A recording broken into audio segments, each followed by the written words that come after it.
All right, guys, welcome back to the channel. Welcome back to the stream. Welcome. If you are new, thank you guys so much for joining me today and waiting patiently, as always, for the intro to finish up. Hope everybody's doing well today. Hold on, let me get this out of here. Gord, what's going on, man? KH, Daniel, Lady Gamer, Chris, what is going on, guys? Yeah, that's what I put my thumbnail, Tides of Annihilation. They're doing, Xbox is doing their partner preview today, their event. So, we'll stream that. We'll check it out. Boss, you can't be up here this whole time. Come on. Raven, what's going on, man? 223 Gaming, Schmidt. Hope you guys are doing well.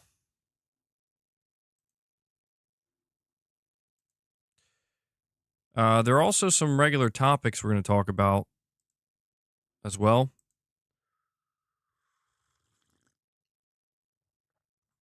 I'll give you a rundown of what those topics will be. Gord says hit the like button. Yeah, guys, make sure you hit that like button to help the stream out. So I'm a little bit caught off guard today for a few reasons. Number one, I'm going to try my best. We'll see how far we get into this stream. Okay, I'm going to try my best. I'm seemingly getting a migraine. I don't know why. It started a couple hours ago. It's been getting worse. I did take some medication, so my hope is that that will take care of it, or make it so I can function okay. But I'm just putting this out here because I don't know if it's going to go away or not. I don't know if it's going to get worse. It's it's reasonable right now, but I'm just putting that out here because I don't know. It happens sometimes. I get these really bad migraines. There's like a virus going around too right now, and I don't feel sick or anything, but I don't know. Yeah, they can cause headaches. Oh yeah, the MPD report came out as well. We'll talk about that. But I'm a little bit caught off guard by something because I came across something literally right before I went live. And it's concerning to me because I saw that an individual who posts a lot of my clips from my streams, which, you might know who I'm talking about, but they post a lot of clips of my streams. I happened to come across that apparently those clips were copyright, like they were taken down with a DMCA takedown. I didn't do that. I'm actually very concerned as to like what's going on because I don't even know how to issue a copyright claim. I've never done so before. I certainly don't know how to do it on Twitter. But apparently there's like multiple clips of mine that are being claimed, and I don't know who's claiming it. That's the crazy thing. Like, and that's why I'm concerned, because like when I do my streams here on YouTube, if there's something that's copyrighted, my stuff gets claimed. So like, for example, when we were streaming, what was it, 2 days ago, 3 days ago, we were streaming the Game Awards nominees, and I streamed the whole thing. I had like 5 or 6 or 7 different copyrights on that. And so what I had to do on my channel, because YouTube offers these tools, is I had to either mute those sections or cut those sections out in order to remove those claims. And I did. And now it's fine. It's claim free. So because I'm over here trying to figure like who else could be claiming my streams, because I'm not claiming my streams. I'm not, I've never claimed anybody's clips or anything like that. Yeah, I'm the captain. Yeah, I wish. Actually, yeah, I'm trying to figure out who is the captain. So the only thing I can figure is maybe I don't know what clips these are. I don't know if they were from the Game Awards or not, like the Game Awards stream. I don't know. But all I can figure is on that stream, I got multiple copyright claims. It could be that it extended somehow to Twitter. So I don't know, dude. I don't know. But it's definitely a little bit concerning because I'm over here like thinking like, what, these are clips of me on my stream. I'm like, who's dropping these claims, bro? Like they don't own unless it's YouTube or something straight up saying like you're not allowed to put YouTube clips, like you're not allowed to put clips that come from YouTube on another platform. Who's claiming to own my content? So I don't know, man. I wanted to look deeper into this. I didn't have time because we have to go live, but I'm very concerned about this. I am. We have Hick with the $10 super chat. And he says, "Hey MBG, just wanted to say hi. I'm usually just a listener and been here since before you went on camera. I want to try and actually support you more often. I appreciate the content and random topics." Thank you so much for that, Hick. That's extremely kind of you, bro. I mean, I really do appreciate that. That's crazy. You're saying you've been here since before I was on camera. That means you've been here for a long time, dude. A long time. And you're saying you're usually just a listener. What do they call that? Like lurkers? Like you're lurking? Well, I really do appreciate it, man. Sometimes it's easy for me to forget, or not, if not forget, just not be aware that like there's a lot of people, potentially like hundreds or thousands of people that are tuning in and just listening. They're not engaged with the chat, they're not leaving comments, and it's not because they don't necessarily want to. It's just I do that too when I listen to stuff on YouTube and some podcasts. You just you're kind of just you're just listening in, right? Damn, Irfan, that's a long time, bro. That's a little concerning. What's going on there? Irfan, what are you trying to say? But Hick, thank you so much, man. You're saying you want to support a little bit more often. Well, it helps. We're fan funded. I can only do what I do here because of that support and that fan funding. So really appreciate it, bro. Yeah, I don't think it's YouTube. Because I see some of you guys in the chat saying it's YouTube. And the reason why I need to just address this at the beginning and emphasize it is because this is something that I don't know if it will, but it can very easily turn into a much bigger thing. And I say that because issuing copyright claims on what essentially is like, fair use content, as long as there's some kind of comment. I mean, even then though, like sometimes people just post like clips of stuff without commentary, without any comment, and even stuff like that sometimes is let go. I'm just emphasizing this, and I need to make it clear that like I did not issue those because I am well aware that like that is frowned upon and it's not necessarily fair, right? Well, I guess it depends on what exactly we're talking about, but generally speaking, it's like when I'm doing my streams, if people want to clip them, if people want to commentate on them, if people want to do something with the content under fair use, they're free to do that. Like they should be able to do that. And because you don't want a situation where content creators or just people in general are afraid to share anything or talk about stuff. And that's not good either. So I don't know, man. I don't talk to this person. I mean, obviously I don't talk to this person because like, to be honest, the person I'm talking about that clips me, they don't clip me in a good way. It's always in a bad way, which is why I'm a little concerned because it's going to look a certain way. They posted the exact message that Twitter gave them. And this is what the message says. The message says, your account has been locked. What happened? Your account has been locked because X received a complaint, a Digital Millennium Copyright Act, or DMCA notice for content posted on your X account. Under the DMCA, copyright owners can notify X claiming that a user has infringed their copyright works. Upon receipt of a valid DMCA notice, X will remove the identified material. X maintains a repeat copyright infringer policy under the repeat infringer accounts, and they will be suspended. Occurring multiple DMCA strikes may lead to a suspension of your account. So this is like when I read this, that's the official notice that was given to this individual by Twitter. What is concerning to me is apparently these were on my clips.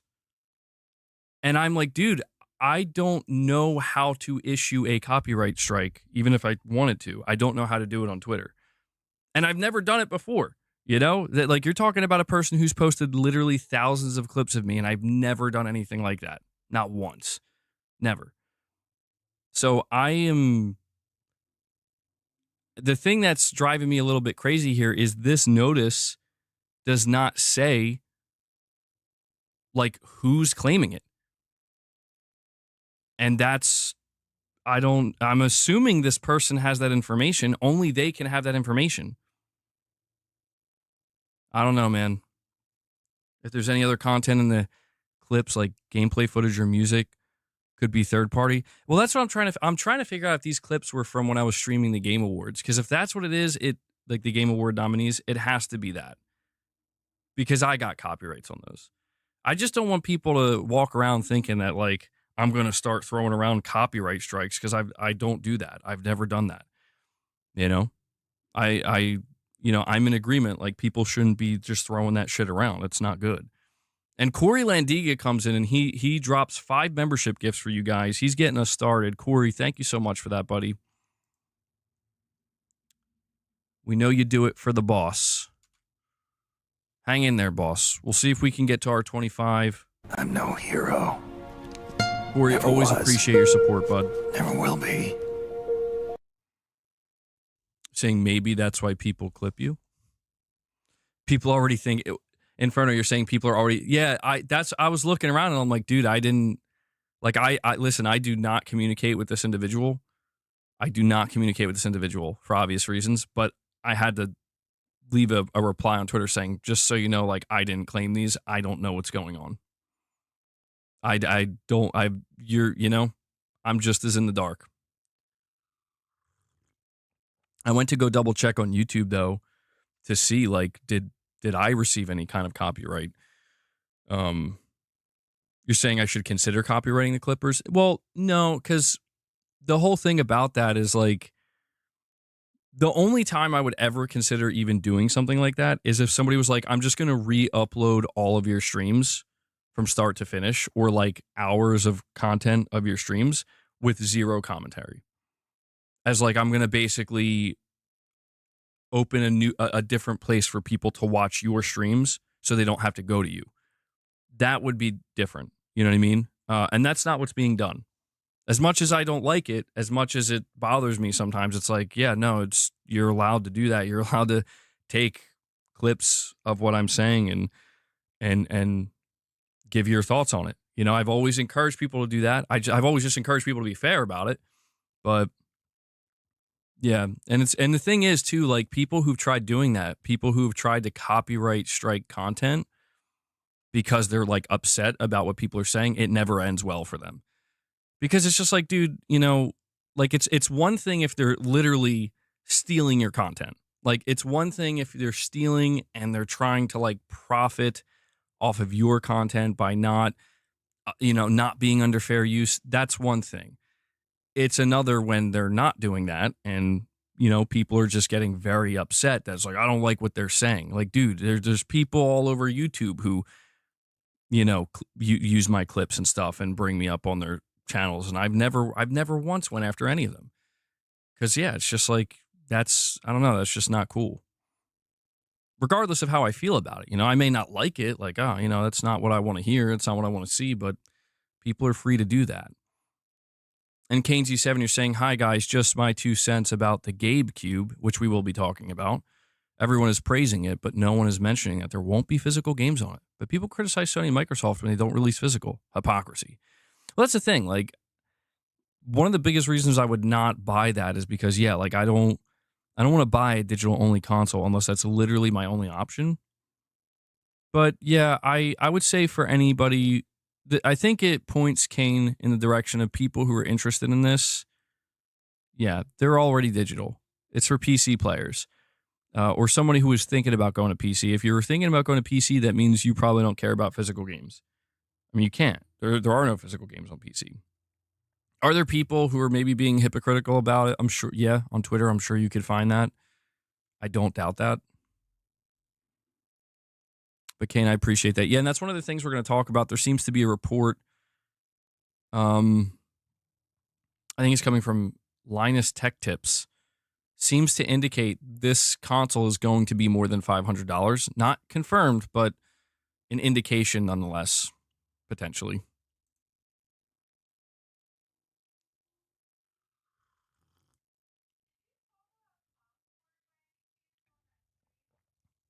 Did I talk about Concord on that stream? No, I don't think so. No. I mean, I may have been brought up, but I didn't show anything from it.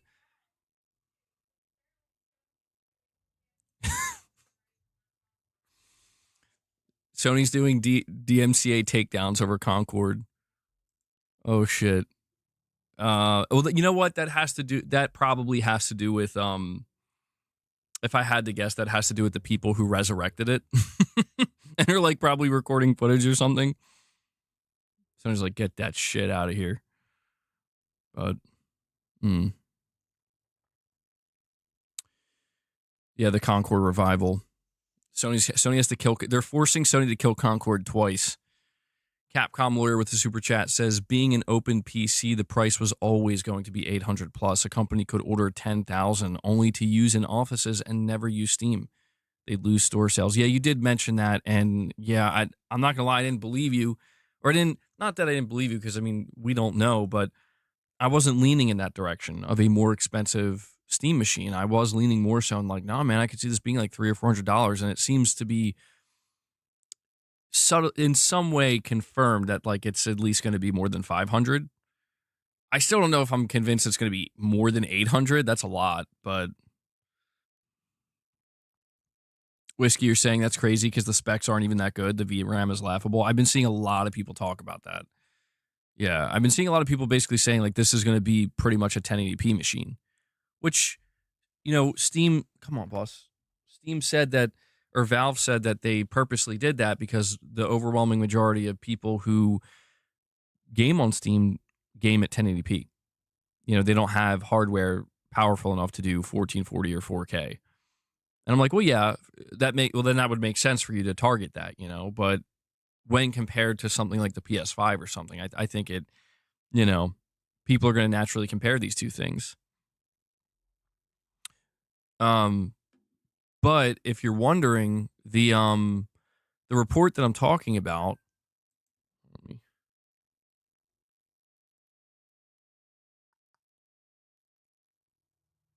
what is this one? I got I got an email from YouTube.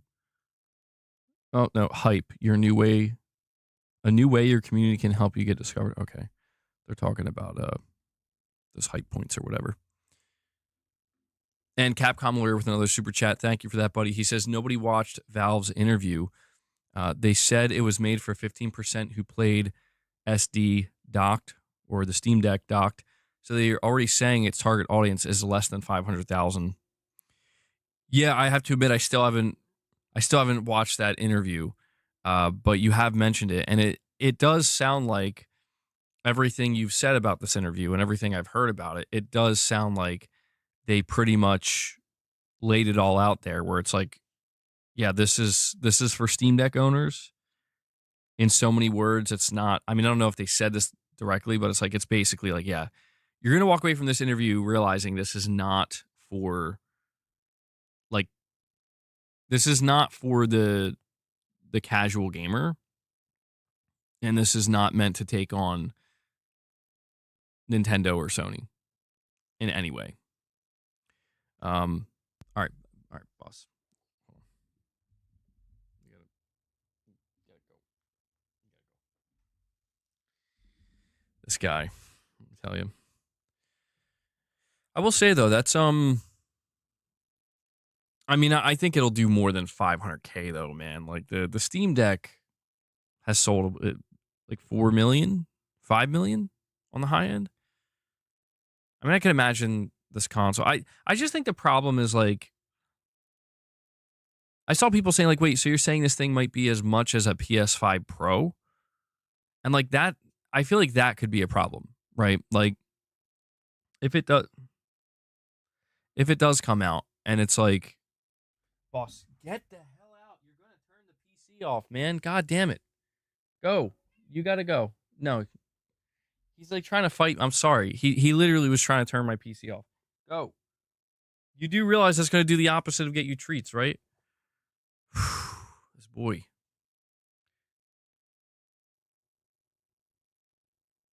Okay. I'm clearly gonna have to.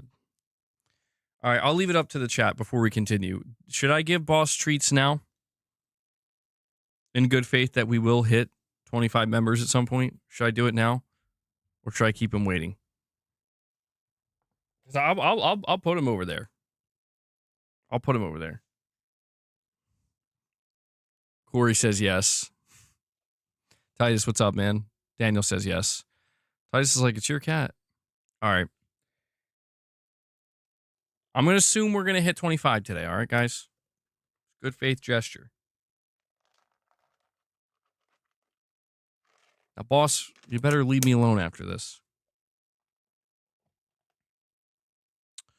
Capcom lawyer saying it's an optional device like the Portal or the Pro.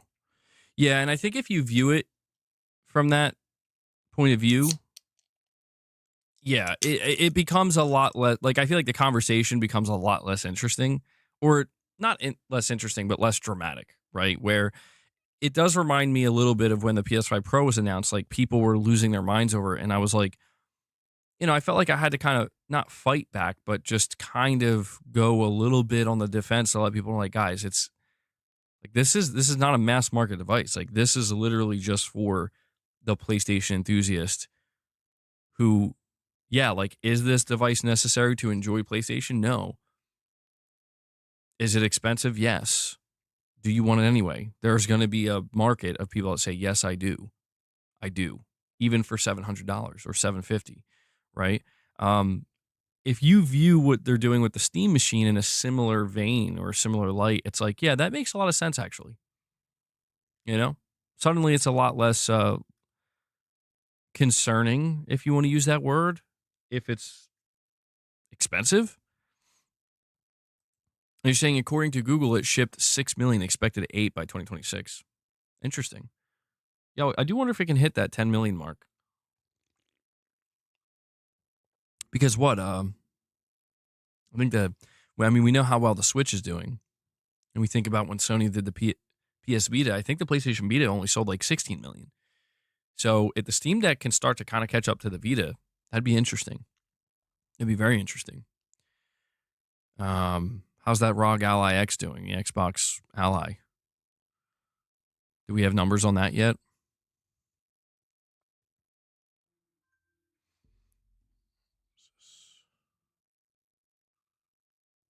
Okay. Sorry, I keep getting these notifications on my phone, and I'm trying to make sure it's not something important.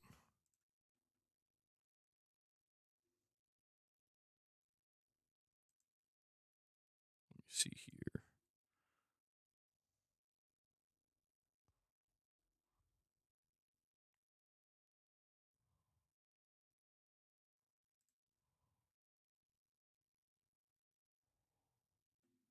All right.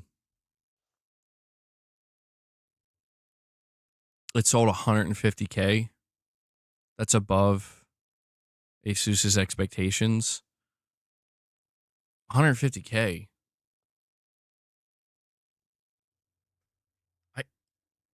I don't know what to think about that.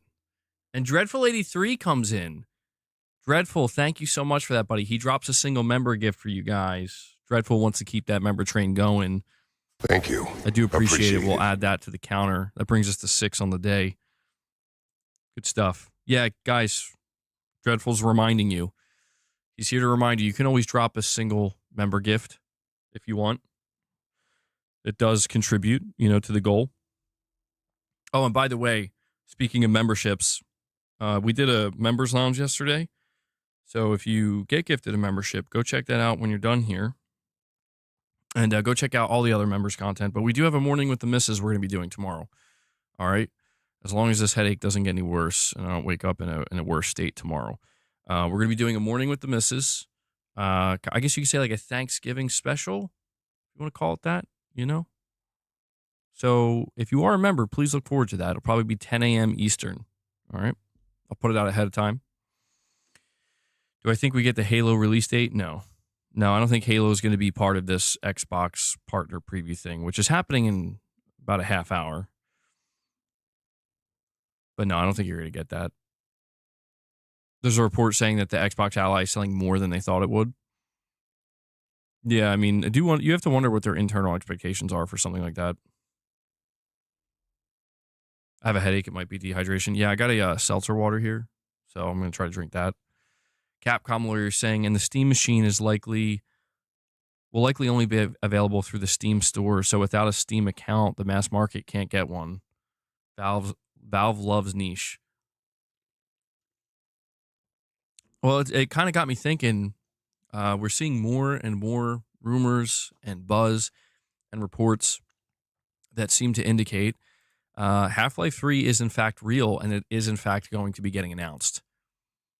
And I kind of wanted to ask you guys, like, based off of what we're talking about here with this hardware, the with the Steam machine potentially being a very niche device, and Valve is not looking to, again, hit the mass market with it or appeal to the mass market. But then you have a game like Half-Life 3.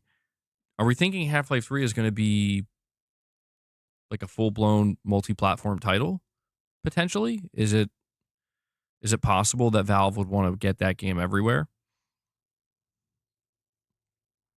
You think not at launch? Well, I mean, it's been in development long enough, right? Titus, you think Half-Life 3 is going to release everywhere? Michael says he doesn't care about Half-Life. Yeah, I mean, it does seem like there will be a little bit of a process. Like, to get a Steam Deck, it's a little bit of a process. It's not crazy, but it's just you have to be. It seems like to get a Steam Deck, you do have to be involved with Steam on some level. Like you have to take at least like one purposeful step. Like you can't just like walk into a store and be like, oh, I'm just gonna buy a Steam Deck. If they do that, I guess the assumption is they'll do the same thing with the Steam machine.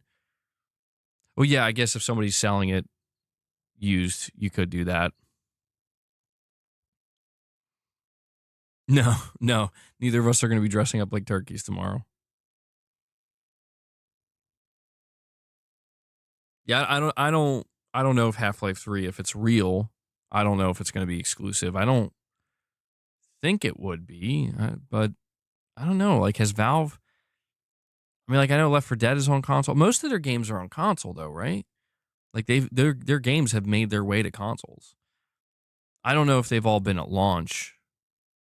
Capcom, you're saying Half-Life 3 will sell well, but its audience is PC. Yeah, I'm so fascinated by Half-Life 3 because the way I see people talk about it, the way I see people celebrating it, and not even celebrating, but just the level of anticipation, I'm like, Jesus, dude, like, is this game going to break records? Because I know, like, I don't know if this is one of these things where it's like when Half-Life 3 is announced, it will be a legendary announcement and something that it's a moment in gaming history that will go unrivaled. But then after that, it's like, anyway, like, I don't know. I really don't know. It's just the way I see people talking about it. I'm like, it makes me feel strange because I'm not really a Half-Life player. And I've never really had any interest in Half-Life. But the way I see people talking about Half-Life 3 and the hype for it and the buzz, I'm like, it makes me think am I missing something? I mean, maybe I am. It was extremely ahead of its time. Interesting. Yeah, I feel like I got to do some research. Maybe even play it. I don't know. I guess I would just like to know, like, what is it about Half-Life and Half-Life 2 that, because I mean, I feel like the closest thing I have with it is like Left 4 Dead 1 and 2, where like I felt like Left 4 Dead 1 and 2 are games that did something very special and unique and that nobody has really matched since. And it's like, yeah, I would love to get a third entry and only Valve can do it. So I feel like I can kind of relate to it in that sense. Where I guess it's actually not too far off because we're talking about the third version of a game here. Half-Life 2 is on PS2 and Dreamcast. Did it launch day one on those consoles? And Capcom, you're saying fans can be excited. You get excited for State of Decay. Oh no, I know. I'm not saying they can't be. My whole thing, and that's true, I am excited for State of Decay 3. My whole thing. Oh, by the way, I want to say real quick. There's this person. There's like this account that I keep kind of accidentally coming across on Twitter that is hyping up State of Decay 3 a lot. Except their whole angle is only on Xbox and PC. Oh, hold on. We have a. Let me replay this. While the ROG has been sold out for a minute, I ordered mine a few weeks ago, getting it in January SMH. Oh wow. Oh, so maybe there's more demand for it than they were anticipating. You have to wait till January. Interesting, Valroar. Huh. I guess it'll be interesting to see how far it goes. Because I mean, my read on it is like and not even trying to like trash it or anything, because I think it seems like it's good for what it offers. But I'm like, I don't think this thing's gonna do well at all. Like I could see it being a complete flop. But if it's like actually no, it's within our expectations or maybe exceeding them. I mean, that's how it was for Sony. Maybe it could be that way for something like the ROG Ally, just on a maybe on a lesser scale potentially. Yeah, but I see this like account of this person hyping up State of Decay 3, but they keep hyping it from the angle of like only on Xbox and PC, and I'm like, I don't think so, man. Like they're leaning really hard into that aspect, and I'm like, bro, I really don't think so. Like it's fine if it is. I'll go to PC or I'll go to Xbox to play it, but I'm pretty sure that game's going to come out on PlayStation. MBG people or Steam fanboys are displaying such technical illiteracy over Steam machines. It's unbelievable. It's worse than anything console fanboys said. What are they saying, Tarnish? Because I haven't, like, I've been coming across just like broad stroke statements that people are making, like this is going to revolutionize, or not revolutionize, but like it's over for Xbox and PlayStation or whatever. Or I see people saying like no one's going to want this thing. I haven't really seen too many people talk about the technical side of it. I have seen the VRAM mentioned numerous times, the 8 gigabytes of VRAM, and I have seen some people claim that like that's basically the Achilles heel.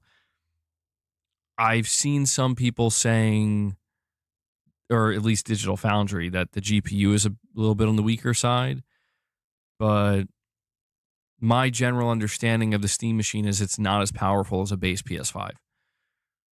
That's my general understanding, and that's why I naturally think to myself, like, dude, if this thing is more expensive than a PS5, that's kind of going to be weird. But that's the thing. The report that I wanted to go over with you guys is, I'll go over it quickly because we got to get prepped for this Xbox show coming up in 20 minutes. It says, we don't know the price of Valve's new Steam machine, and that means it's difficult to determine just how competitive it'll be against the PS5. But a report that's doing the rounds via Linus Tech Tips suggests the new console-like hardware won't necessarily be going head-to-head with Sony's system when it comes to affordability. As part of a story shared by Dick Serto, the YouTuber noted bad energy during a recent preview session. He alluded to the upcoming device having a console price when he alluded to that. So let me see if I can actually play the clip here. Would pay for it. So this is what Linus had to say. So basically, it's a 7600 CPU and a 7600 GPU. This is not a super powerful machine. Valve is upfront saying that they are going to be relying on FSR in order to achieve 4K. And even then, man, like 8 gigs VRAM, anyone else would be taking a ton of flack for shipping a game console today with 8 gigs of VRAM. Yeah. So we've got a lot of people talking pricing in here. I'm gonna read these. 600, 600, 600, 600, 600, 350, 800, maybe 600, 1,000, you're crazy. 500 tops or DOA, 250 PS5, so like 500 to 600, 599, 699, 500. Okay. A lot of 500 to 600. I don't think so. I can't tell you what the price will be because I literally don't know. But when I said, you know, I'm disappointed that it isn't going to follow a console pricing model where it's subsidized by the fact that, you know, the manufacturer is going to be taking 30% of every game sold on it over the lifespan of this thing, because I feel that would be a more meaningful product. And they kind of asked what I meant by, well, what do you mean by console price? And I said, well, $500. Nobody said anything, but the energy of the room wasn't great. So, Oh, a console isn't $500. Maybe that's why. I mean, PS5 Pro is $700. yeah, the PS5 Pro, but we're talking the Pro. I mean, the Pro is markedly more powerful than the Steam machine. Sure. So, PS5 Pro Radeon equivalent. I think it's more equivalent to like a 7700. I don't follow consoles enough. Let me have a look.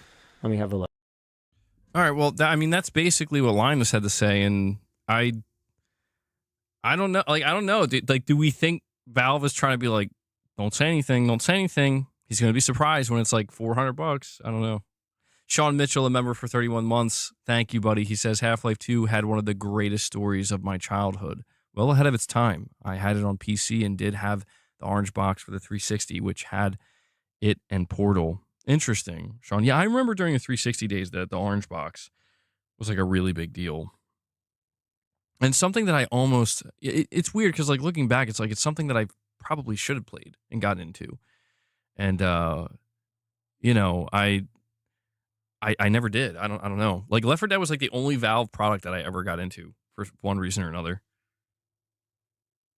Because I'm a sucker for the zombies, man. Sorry, Luna. And Capcom Lawyer, you're saying with another super chat, thank you, buddy. You're saying 70% of Steam users use less powerful hardware than the Steam machine. Not all players are rich or live in a first world economy. Smart to use that base. Well, I do. Yeah, I certainly feel that Valve would know their player base better than I would, right? Or better than Sony would. Valve knows, you know, for all the people who are on Steam, you know, like they have the data. They know like what type of PCs are being used most, what type of components.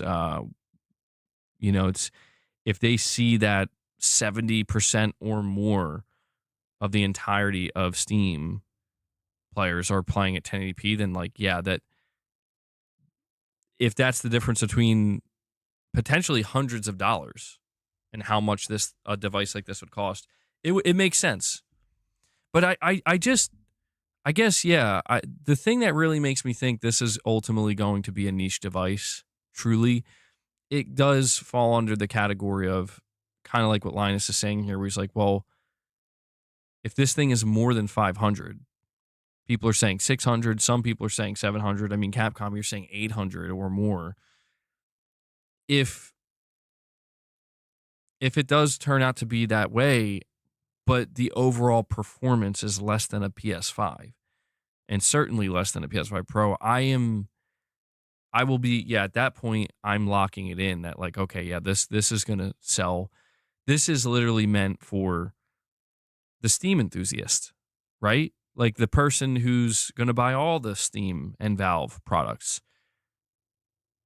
That would be my guess, because it's like that person, I mean, even that, like that, like it does seem like people are going to kind of have to go a little bit out of their way, but the idea of this thing being higher priced, but also being less than the Xbox Magnus. Now that's interesting to me. If it's like, well, maybe the Steam machine actually looks a lot better next to something like Magnus, which is going to be like $1,200 potentially. You know, that might change the perception of it, perhaps. And what that could do is create this very clear, visible line where it's like on this side, we have home consoles. And on this side, we have console PC hybrids, or PCs for the living room, right? And if that line could maybe be made clear by the price points, where yes, if you're choosing to just buy a traditional home console, you're very likely not going to spend more than 5, maybe 600 at the top, unless you're like the enthusiast, and it's like Sony will give you a pro console if you want it, but it's not needed, right? And most people by far, by the tens of millions, are not going to buy that. And then on the other side, it's like, if you want a PC for the living room, you're going to be paying at least $600, $700, $800. That's the expectation. Sometimes maybe a little bit more in the case of Magnus. Yeah, that could create a pretty clear separation. Titus says, "Damn, you boys are shook." Why? Wait, what are they shook by? Titus, what are they shook by? I'm trying to read the chat. I'm having a hard time reading the chat, man. I got this bad headache. So if I seem a little bit off today, I apologize. But I think I'm dealing with a migraine right now. And I don't know why. It just like came out of nowhere. Check Moore's Law is dead. What did he have to say? I haven't been following Moore's Law is dead that closely these days, except for when he's like dropping leaks about the PS6 or something. Steam has 40 million users. Gord, a member for 24 months. Thank you for that, buddy. Saying, I could see this being an entry point to Steam for non-PC users if they can get the price. If they can price it low to entice new users to buy games from Steam, that's a win. Yeah, well, I mean, I agree with that sentiment, Gord, but it does come down to that price. I think like the thing that's weird to me. No one's really talking about how the Steam machine is going to suffer from multiplayer games. Anti-cheat really doesn't run on the Linux. Oh, no. Actually, Wabu Dude, thank you for that $10 chat, by the way. I appreciate that, buddy. Or the $10 direct donation. Actually, people were bringing it up when we first talked about this, and I didn't know what they were talking about. They're like, dude, this is a problem because of anti-cheat. And I'm like, what are you talking about? They're like, it can't run it. And I'm like, oh. Like some games literally can't be played because of it. And you would have to install, I think, like Windows or something, or a different OS. And I'm like, yeah, like for me, that would be strange. Like that's a strange potential problem to encounter where like that would stop me dead in my tracks. Like, what do you mean I can't play? And I guess it almost kind of like leans into the more traditional PC experience. It's like, well, you can, but you got to do a couple things to make it work. It's like, oh, it plays it's a Counter-Strike box. That's and Wabu Dude, you actually dropped a $10 super chat as well. And you said, here's someone who's interested in the Steam machine. If it's more than $600, I won't be getting one at launch. If it is at a higher price, the likelihood of Half-Life 3 being exclusive is higher, in my opinion. Yeah, I mean, one of the reasons why I don't... Steam, or Valve, I should say, they seem to be heavily, pretty much almost confirming, like, yeah, they're not going to subsidize the box.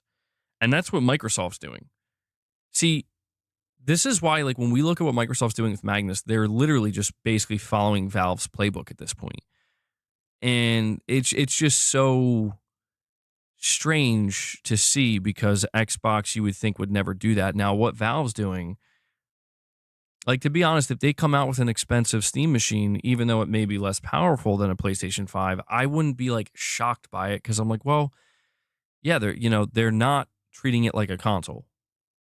Like they're not hoping to make the money back. They're not going to subsidize it. So at that point, it would tell me. But to me, that leans to Half-Life 3 not being exclusive. Not that, I mean, it doesn't matter to me, but that tells me that, like, if Half-Life doesn't release somewhere else, it's not because they wanted to make it exclusive. It's because it's like, well, now we got to port it. We have the PC version done first. Now we'll port it to other devices. But I guess what I'm trying to say is, like, I don't think Half-Life 3. I don't know though. I don't know. I don't want to call that too early because first off, we got to see if Half-Life 3 is real. Second off, we got to see how they're positioning it because for all we know, that is going to be their killer app. It might be. I don't know. They might actually say like, oh yeah, no, this is for all PC players right now, but we want to launch it alongside our console, our PC console. I mean, logically, I'm like, but yeah, that makes sense to me. I come from that world, it's like that totally makes sense to me. But I know Valve is different. Valve is just like, well, we don't really give a shit. Like we're just doing it for the hell of it. Gabe's is like, I'm buying my $500 million yacht. I'm good. I'm not worried about exclusives, bro. All right, yeah, I got to bring that showcase up really quick before I do. Capcom lawyer saying it's just optional. Steam concurrent players 10 years ago, 7 million. Concurrent players now, usually 45 million. They are constantly growing, but doing so smart and slowly. Valve are younger than the PS1. And you're saying Counter-Strike gets 700 plus players daily. It's money. Yeah, no, dude, that's what that's what makes Valve such a, in my opinion, wild card player in all of this, because they're doing this as a private company. That's the craziest part. And you're saying they're doing it slowly. And that's they can they can afford to do it slowly. And I'm not saying Sony literally couldn't afford that or Microsoft couldn't afford it. It's just the cost that would need to be paid. They're simply unwilling to pay to go slower, to take it slower, because there is a now. I don't know Valve's history that deeply. I'm sure they've made mistakes, surely, like in their history, right? I'm sure they've made mistakes, but in terms of how much that cost them, I don't know that it mattered. Again, if you look at Steam's policy, return policy for games and refund policy, like that's like the single greatest dividing factor of why, like, oh yeah, like they can do that. They don't have to, they're choosing to. Because everybody else, they're not going to do that. Because their shareholders would fucking lose their minds. Sony would have to report that quarterly. And it's going to look bad. Valve doesn't have to report that to anybody. Gabe looks at that and says, that's cool. Again, I got my $500 million yacht. Everybody here's taken care of. It's fine. You know what I mean? And it'd be great if everybody could be like that. But there's also this idea that it's overall maybe less traditionally commercial, right? And maybe the Steam Deck is a good indicator of that, and the Steam machine.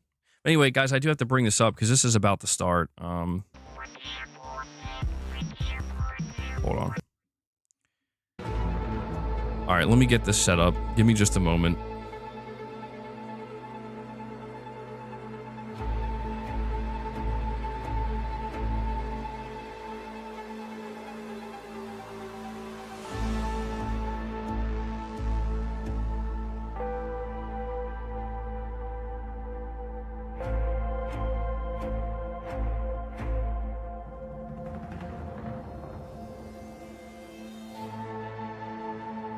I just realized I think I'm watching this. What am I on? Am I on IGN? And I gotta get my headphones. I forgot to grab those.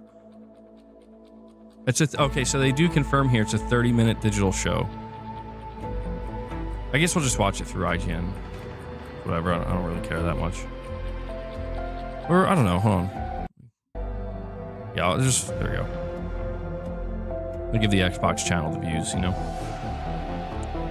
the ones hosting it. All right, let me grab my my headphones.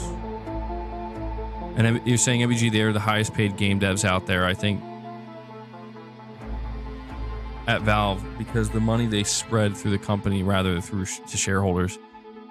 It's truly fascinating, Capcom, where it is, and I think that's why there's just this like giant fear in the long run of like, well, what happens after, and then like the future, like when Gabe's not around anymore.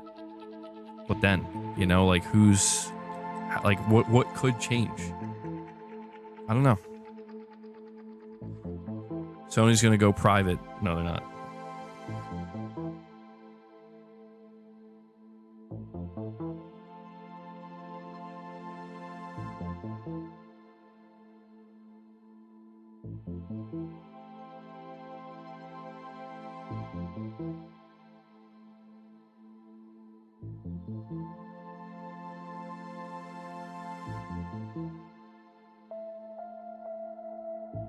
All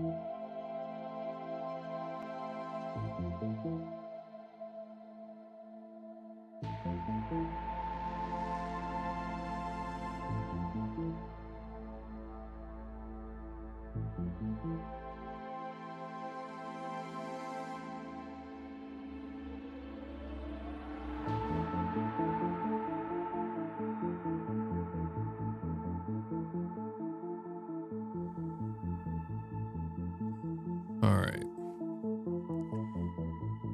I think one of the things that's apparently going to be announced here is Silent Hill 2 for Xbox, finally.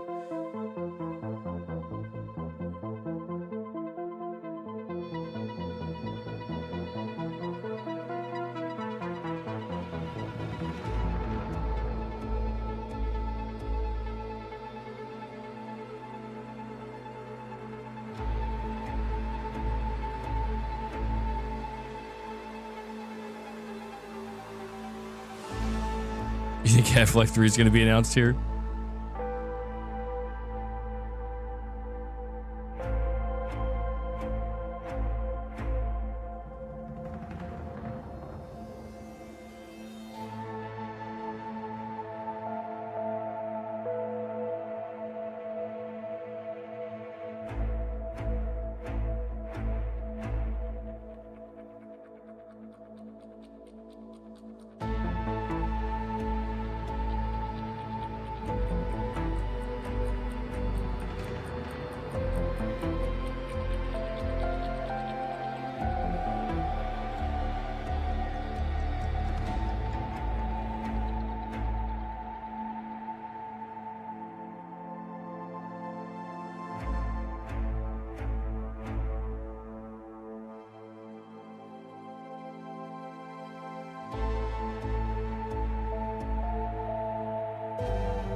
All right. Hey guys, make sure do me a favor and hit that like button. I just have to pop out the chat real quick. Make sure you hit that like button to help the stream.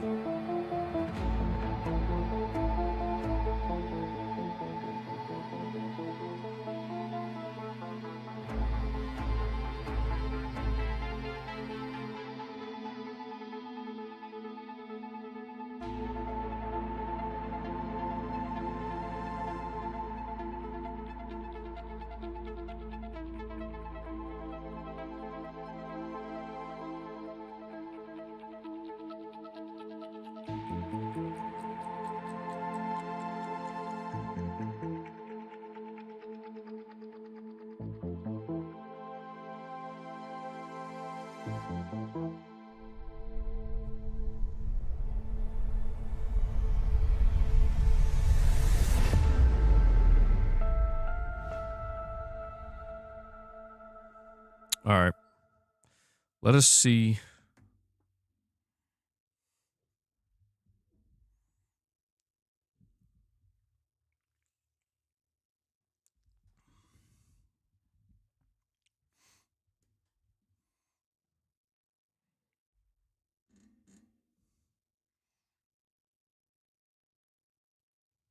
Xbox Play Anywhere.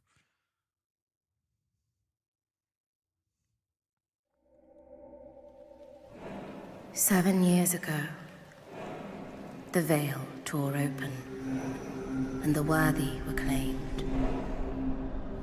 We were left behind. In our desperation, we called to you, warrior, to stand against the darkness.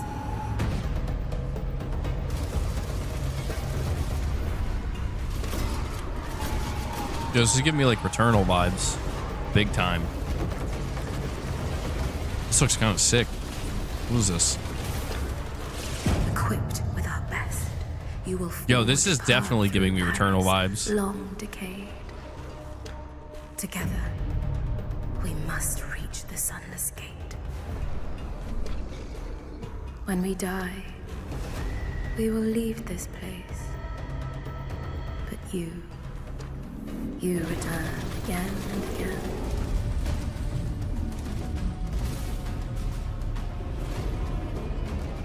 Yo, this looks really good.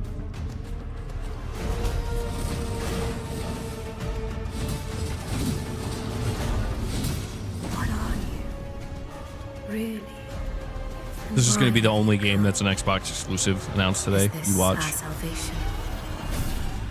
Or is this the end? Armatus. Coming 2026. Oh, yeah, they got Steam, PS5, and Switch 2 there Get a too. deeper look into the world I and like that. high-impact action of Armatus, exclusively on Xbox Wire. Yeah, I just heard the word exclusively, and I'm like, huh? Yeah, that looks good though. I like that. I definitely would play that. It's called Returned and Refunded.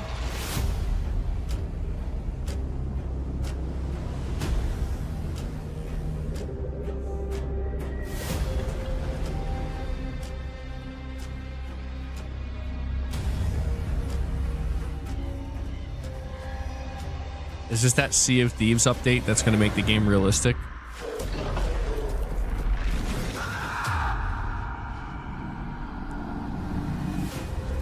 Man, this looks kind of cool too.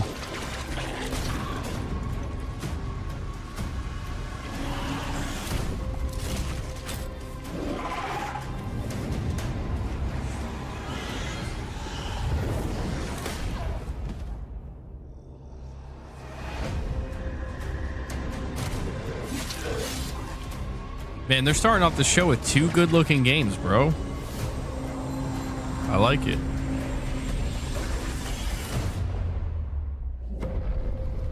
The Mound. Summer 2026. I like it. I like that. Dude, both of these games, I'm in. This is good so far.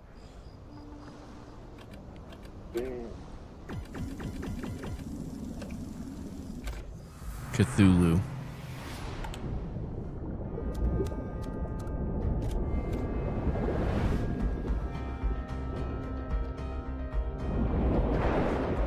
Yeah, Dave the Diver.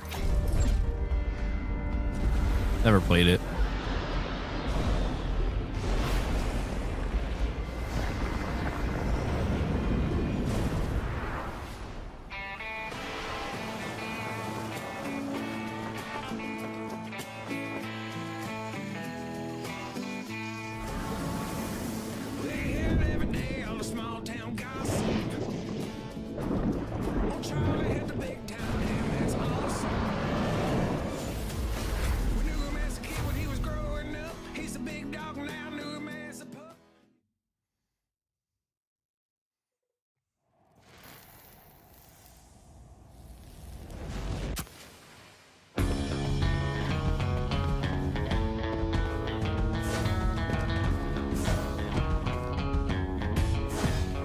Man, they're showing a lot of games. Like, I mean, it seems like they're going to be showing more games than I expected. Yeah, I've heard Dave the Diver's good.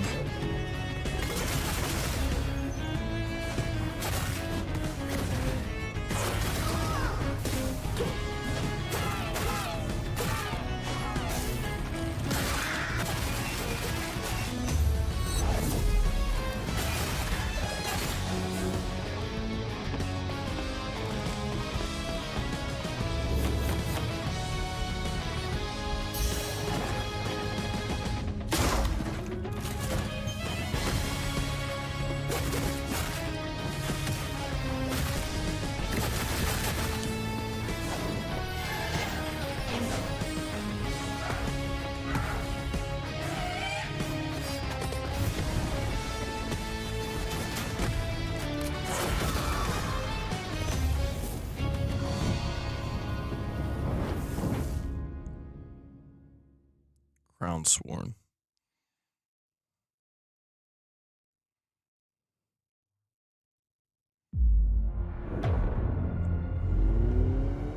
When I was called in to contain the breach, I didn't think much of it. It's just another day, right? Wrong.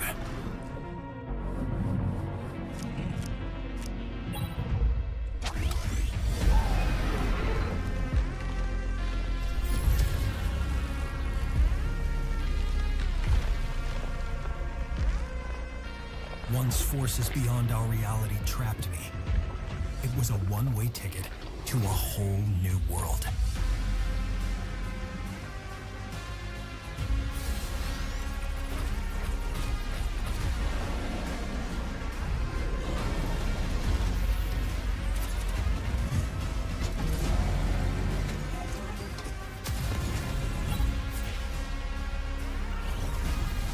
The question isn't, what can I do to survive? But what can I do to find my way home? Leo Jimmy, the show has been on for about 7 minutes so far. You missed a couple of games. Nothing like too big, I would say. But there were a couple that looked pretty good. This is basically what you missed.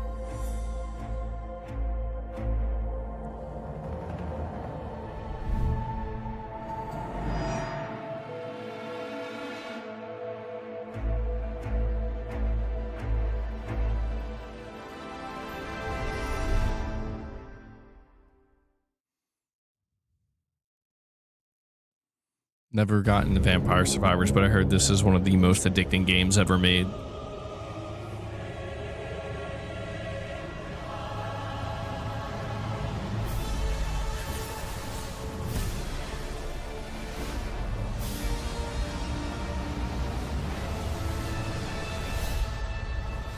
Next-gen graphics, an endless open world, compelling storytelling. Nope. We're milking this bunch of pixels like there's no tomorrow. Come again to feel the magic of the average Italian countryside in a game that will change your perspective.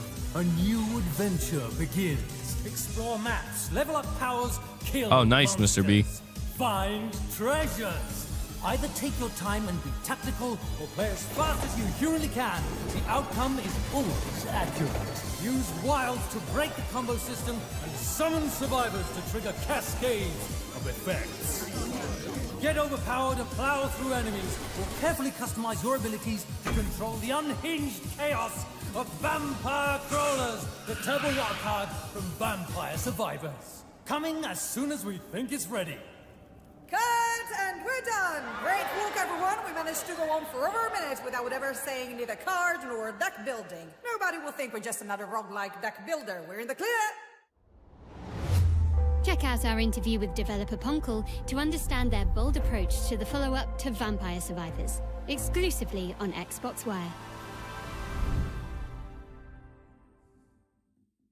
A 00 agent needs Damn, the it's all over 10 fastest, million? most dynamic, and of course most striking car when they're on duty. Hybrid twin-turbo V8, over 1,000 horsepower, 0 to 60 in under 3 seconds.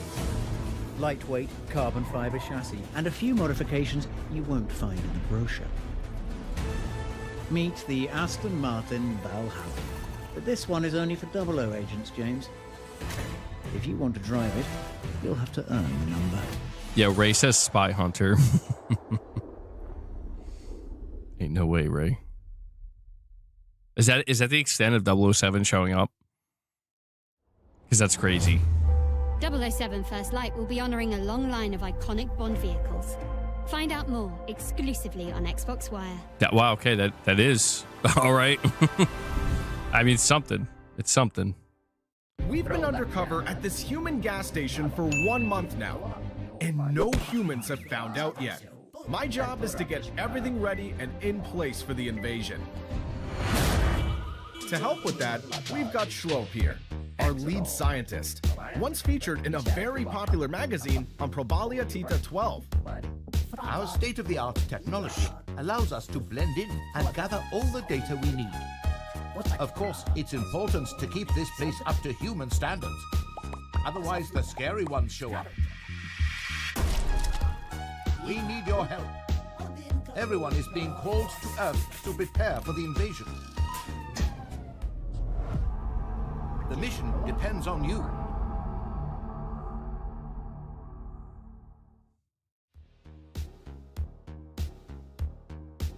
That looks like it's an Xbox exclusive.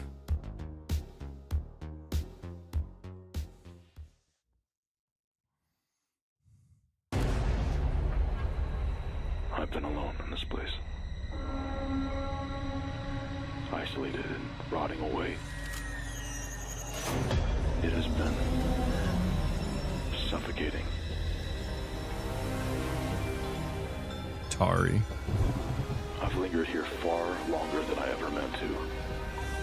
Retracing old steps and replaying every moment. Wondering where it all fell apart. But This looks why? kind of sick. What's the point? You can't rewrite what's already happened. My path brought me here to this corpse of a home. These fading memories. They're all I have left.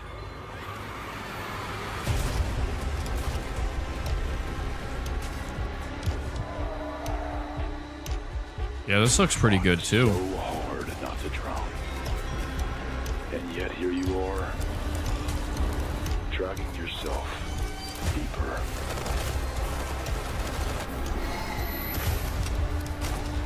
It feels familiar, doesn't it? You loved this place once.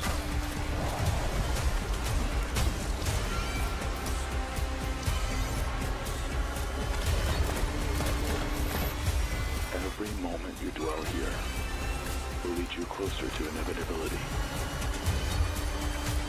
If you still had a chance to leave, Hang in there, Gord.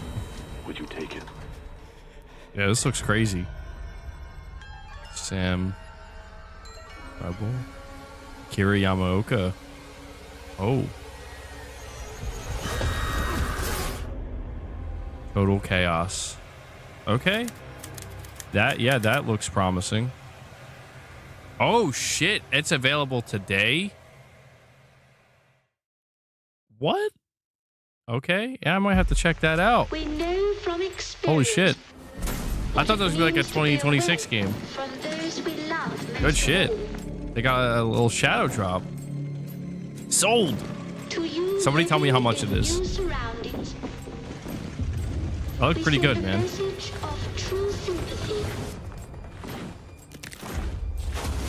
And to think of all the new sights you must be seeing.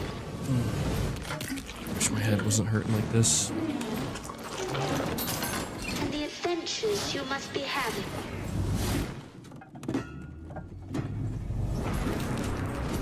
I'm like trying to massage my face. It's not difficult for us to picture the sort of life you are all leading. Yeah, I know.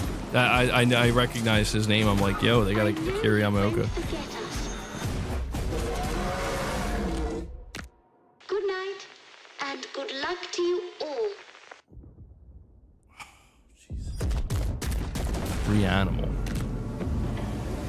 February 13th. Some of the same people who made Little Nightmares, right?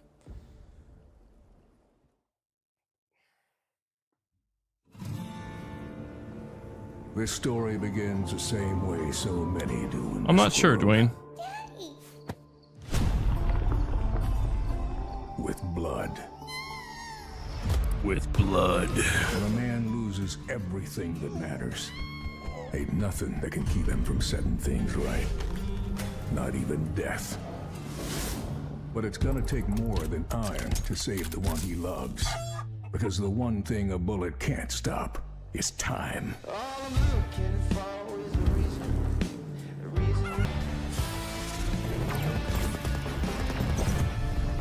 Failure ain't free. Every death cost a decade.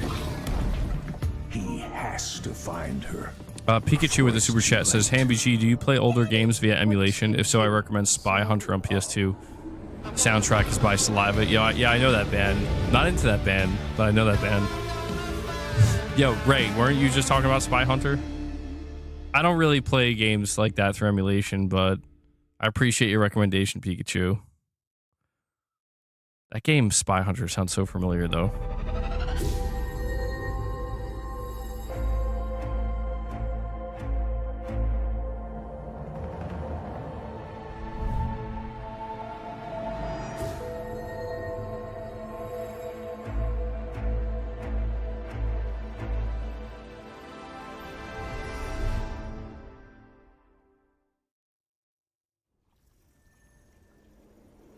bunny. What? Still alive? Because if you bite the dust, your right is mine. Just a heads up. Hey, Ray. You got the spark? Ran into a few bumps.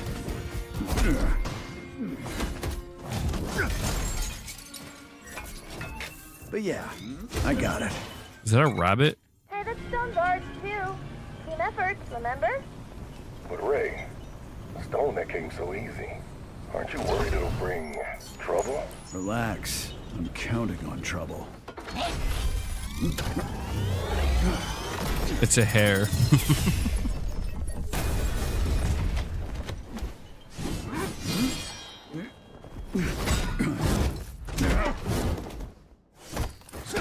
What is this game, dude? Is this Fist 2? Oh, wait, yeah, I know what game you're talking about. Finish him. Oh, shit, it might be. Yo, and it looks fucking crazy good, dude.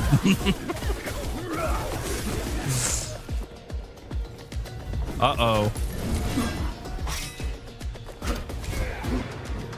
Thought for sure it was just a cinematic.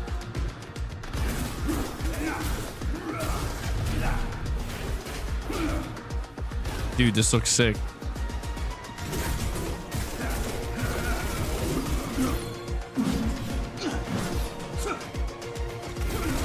Xbox dropping them hot today. Walked right in himself, huh? Boss, the treasure's yours now. Good work. As for the bunny, have the boys clean him up, fur and all. Then spice him up for tonight's snack.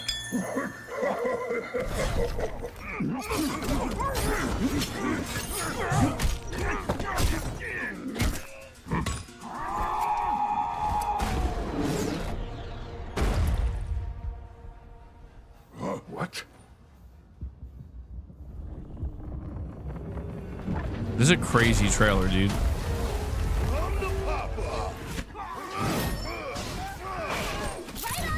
Is it a co-op game? Miss me? Holy shit, they have co-op too. What is this game? Saying it's got to be Fist 2. Yeah, I'm not sure what else it could be.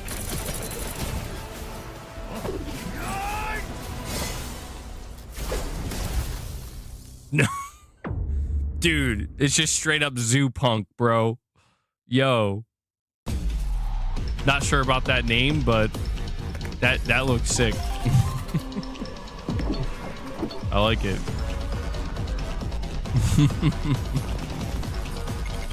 Yeah, this show's been got some bangers in it, seemingly.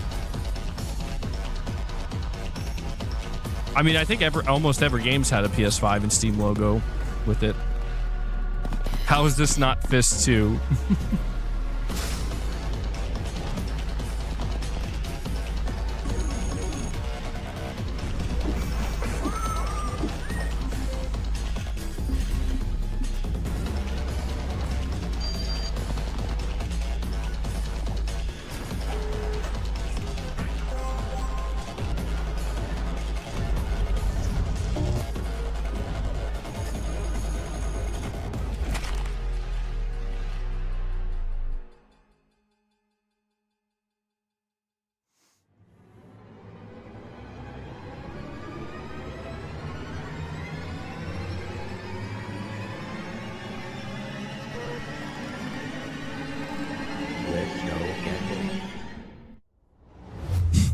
Roguelite, slot punk. machines, hell.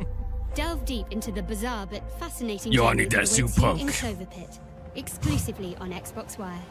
Xbox dropping that zoo punk banger, man. Hell yeah. Listen up. I don't usually ask for help. But this isn't just another target. Yo, It's what crazy the part of me. fuck? I gave him life, and now he wants mine. Yo, okay, I've guys, tried to I bury definitely him. am delirious This from my motherfucker medication I just took. keeps coming back. I found that no one is untouchable. Oh, so Eminem brought his back up. A higher gun can't erase me. Choke me with a wire, aim a gun at me. I come back louder and stronger. So what's it gonna be, killer? Are you ready to dance with the devil? Or are you too deaf to hear the beat?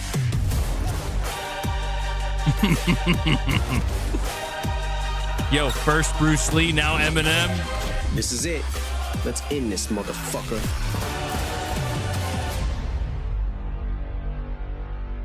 That's fucking crazy, bro. Eminem targets his alter ego. Yeah, this is in a getting new copyrighted to elusive hell. target mission for Hitman. Learn Mom more Spaghetti exclusively update. on Xbox Wire. Yeah, this show's wild. I underestimated it.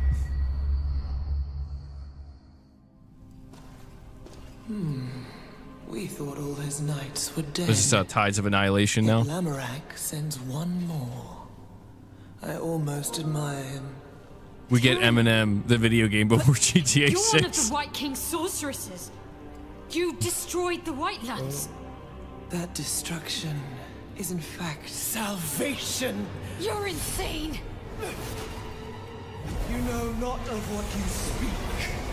Accept your defeat.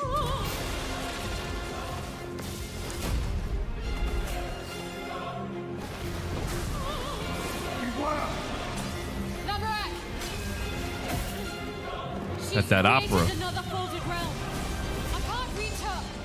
We cannot cross two folded realms, but this spear shall. Take the spear. This game looks kind of crazy visually.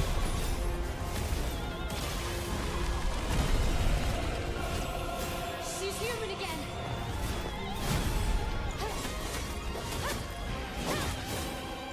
It seems you do have the capacity to surprise us.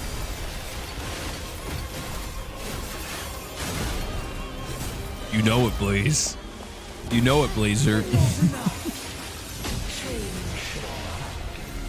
Oh my god.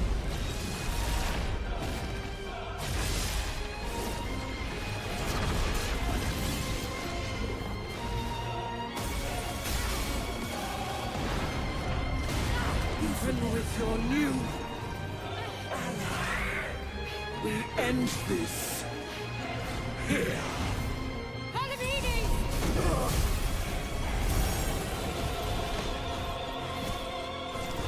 Enemy of my enemy, I lend you my strength.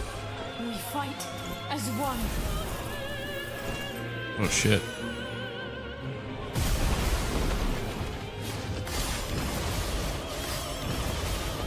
Tyranno of the Nine.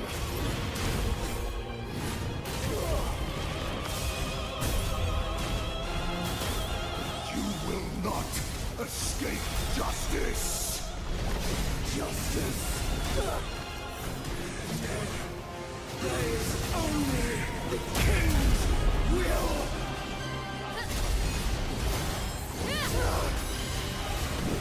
Man, this game looks so sick.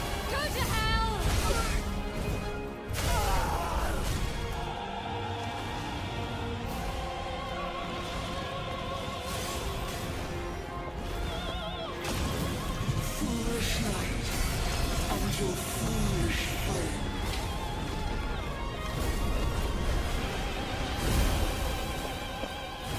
Faced with the agony of truth, you choose the comfort of lies.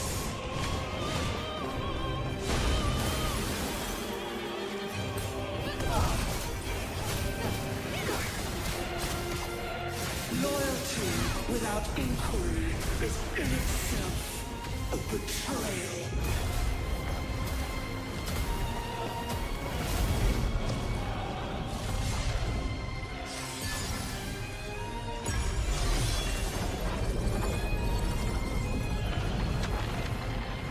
Your loyalty. Opera vocalist needs a pay cut.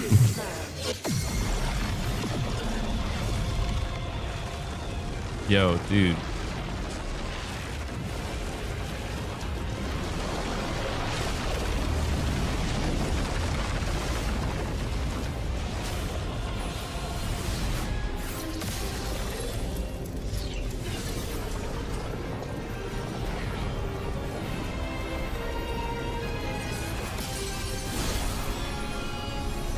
This reminds me of Final Fantasy 16's boss battles a lot.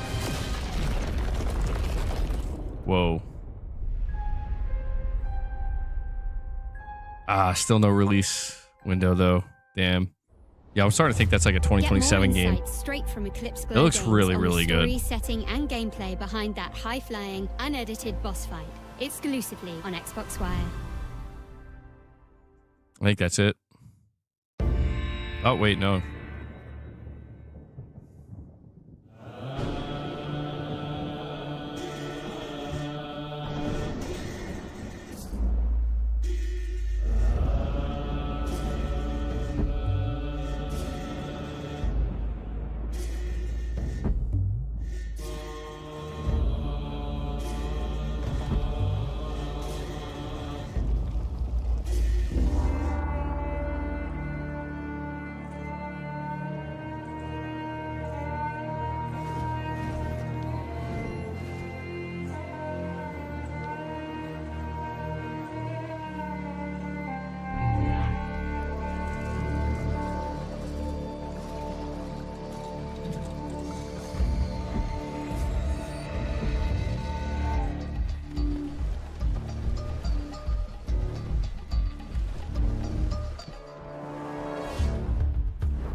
Where's the Silent Hill 2 DLC? I thought Silent Hill would have been here.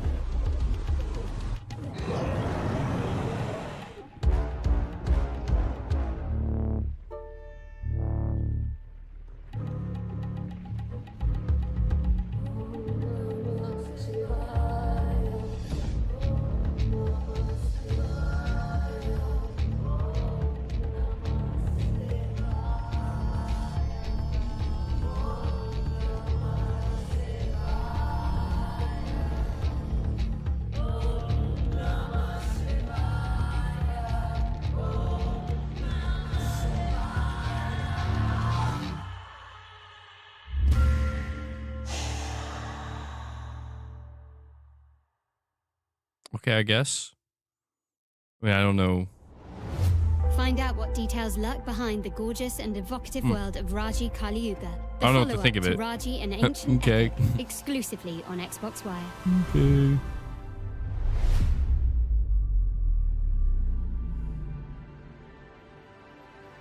That was pretty good for a 30-minute show. That was pretty good, dude. There were definitely quite a few games I like.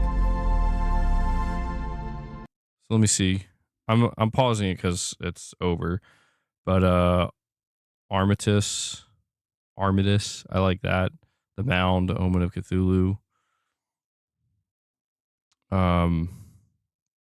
Total Chaos, which is apparently out today. Zoopunk looked crazy. You got Eminem coming to Hitman, Tides of Annihilation. That was a good show, man. What did you guys think? I enjoyed it. David says, that was trash. That was straight trash. Yeah, do you think when Rich Rod watches shows like this, he's like, that game looks so good, but it's trash. Showed an Xbox show, it's trash. I absolutely love what I saw, but gotta file that one under dumpster juice, you know? 7 out of 10. Solid 6.5 out of 10. I think like a 7.5. Like, I guess for what it is, it's just a partner preview. With these types of shows, all I really go into looking for is like, is there at least one or two games that caught my interest? And for this, there definitely was. Some games I wasn't aware of. Like that game, The Mound, Call of Cthulhu, I thought that was a new game. It's not. Or like, I mean, apparently it's already been announced. First I'm hearing of it, though. I guess Silent Hill 2 is just dropping. Very unceremoniously. So, I don't know. All right, let me get this off the screen here. Not bad. Not bad. Let me take these off now, too.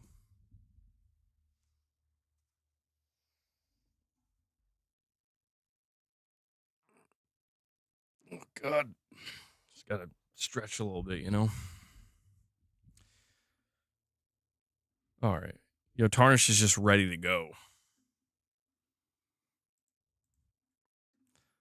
Get on out of here. Come back to the chat. I love how the last super chat I got is, we got an Eminem the video game. We got Eminem the video game before GTA 6. Yeah, it seems like we're going to be getting everything for GTA 6. Irfan, thank you for that, buddy. Wabu Dude with a super chat says, looks like Zoo Punk is made by the same developer that did Fist and set in the same universe, but not a direct sequel. Okay, that explains a lot. Yeah, everybody was looking at that and they're like, that's Fist 2, right? 50 Cent Bulletproof. Oh yeah, Eminem was in that, right? Let me. Yeah, that makes a lot of sense though, Wabu Dude.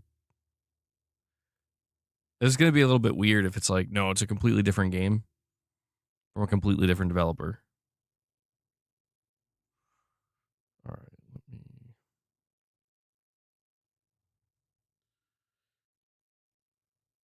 I wonder if I'm getting sick or something, dude. Like I can't believe how bad my head hurts. This is nuts. Did you see the PS5 Pro symbol on Tides of Annihilation? No, I didn't. I didn't see that. That's interesting though. German Strands over on Twitter says Claire Obscure Expedition 33 won the most awards at Golden Joystick. Best storytelling, best visual design, studio of the year, best soundtrack, best supporting performer, Verso, best lead performer, Mael, ultimate game of the year. Damn. Not surprised. Not really that surprised by that, honestly. All right, let me close some of these. God. Hold on.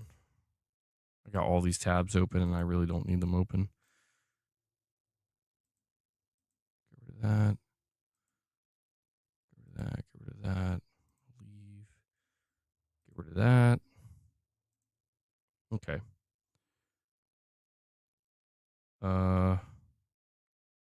It's only 50 degrees in LA. It's 47 where I am.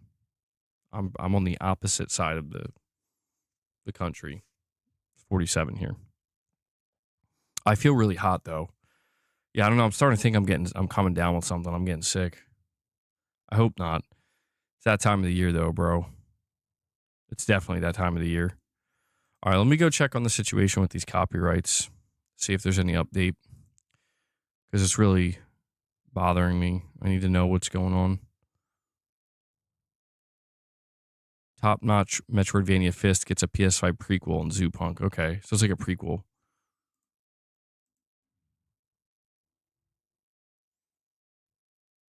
Yeah, no updates. I don't know. I'm starting to think I'm not going to find out.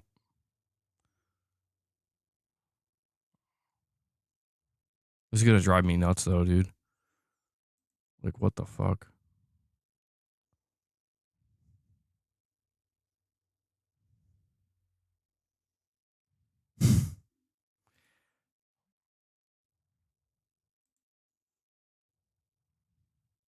Yeah, I don't know. I don't know. All right, well, I guess I don't know. I guess I'll have to wait and find out. No, Shane, I didn't. MBG, it's odd. Every time there's an Xbox event, you've had a headache. I think you're allergic to the Xbox events. Prince is saying, am I in Jersey or PA? I'll leave that to you, Prince. In the vicinity, you know? No, yeah, I don't know what's going on with this headache, dude. It's really annoying, though. Like, I was fine when I first woke up. And I would say probably within 3 hours, I wake up at 6 a.m. within 3 hours, I could like start to feel a little bit of a headache coming on. And then by like 11 a.m., I'm like, oh shit. Ghost of Yotei just won Golden Joystick Console Game of the Year. Huge deal. That's good. Yeah, I know the Golden Joystick Awards are happening right now too. Probably weather changes. Yeah, it could be. I mean, kids are sick right now. And I'm like, well, sometimes when I catch something, the only symptom I get is just debilitating headaches. There's like a bad cough going around. So I don't know. I hate getting sick. I mean, no, everybody hates getting sick, but ain't nobody playing Hitman. Tea cures. What tea would you recommend, Irfan? I have. I think I have peppermint tea. I have a tea called Throat Coat. It's good tea though. Some good tea. Let me tell you.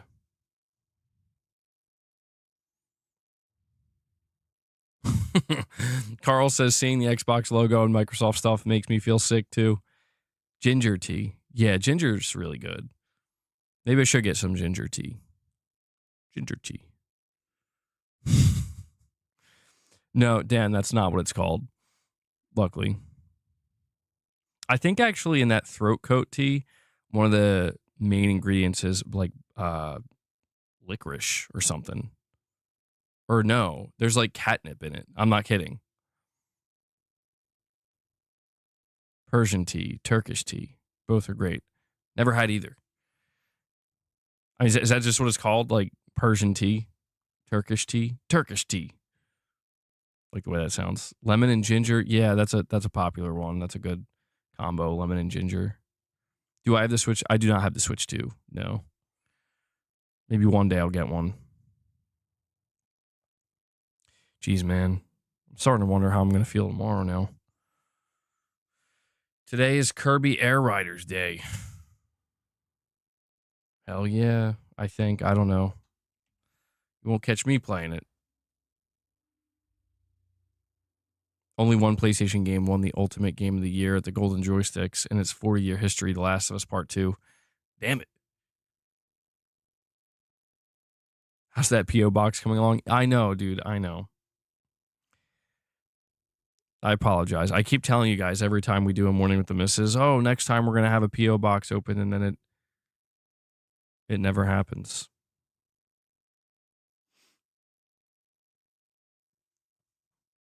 Oh, what's this? Hold on.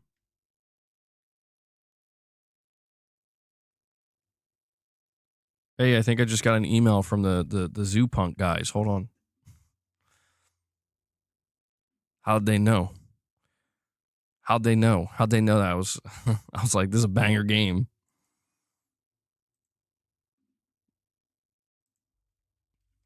Let's see.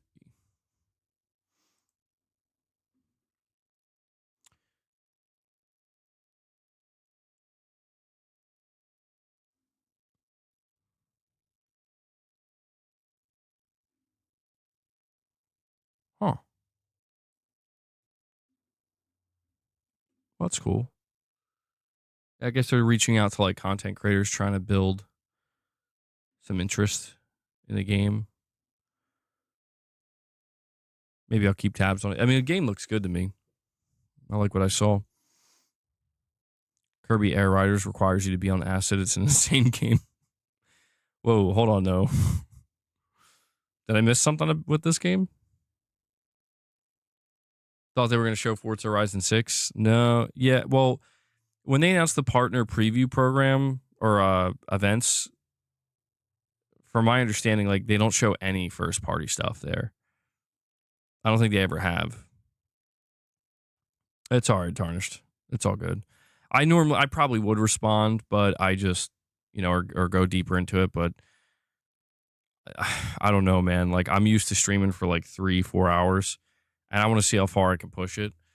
I don't like it's, I still want to try to hit like our member goal at some point. So it's not going to like be good for me to end the stream early, but my fucking head is killing me, dude. It's like annoying. I'm annoyed because like I want to talk. I want to, I don't have the energy to be spicy.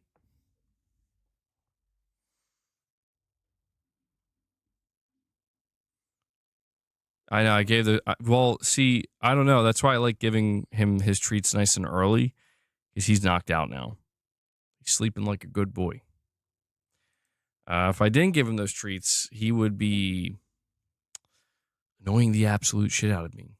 Am I thinking of playing Stalker 2? Well, yeah, one of the topics that I had listed here, although I don't know how deep we're going to go into it, but apparently the developers of Stalker 2 really took advantage of the PS5 Pro. And I think this is worth pointing out because we've been covering all these different games. You know, we've been covering all these different games that are not taking advantage of the PS5 Pro or doing a poor job of it. Again, there's many games that do a good job, but we can now file Stalker 2 under the category of a game that is definitely taking advantage of the Pro. The developers came out and said that they're achieving something very close to the highest settings on PC for their game on the Pro, which is impressive because this game is a looker. You know, this is a good looking game, dude. And I don't know how strong of a PC you need. I'm actually curious to see if anybody here has the answer to this question. I don't know how strong your PC would need to be to run Stalker 2 on the highest settings. So the fact that they're saying they're getting very, very close to matching that on the Pro, I'm like, okay, that's what I like to hear. You know, that's the good shit. But Duskblood's exclusivity still pains me, mainly because there isn't much of an audience around Souls games on Nintendo platforms, and also it's multiplayer. I wonder if that's a timed exclusive. You think they could just be doing it for a PR run? Oh, system requirement guides. Here we go. Epic settings. Damn, Irfan, you were on that.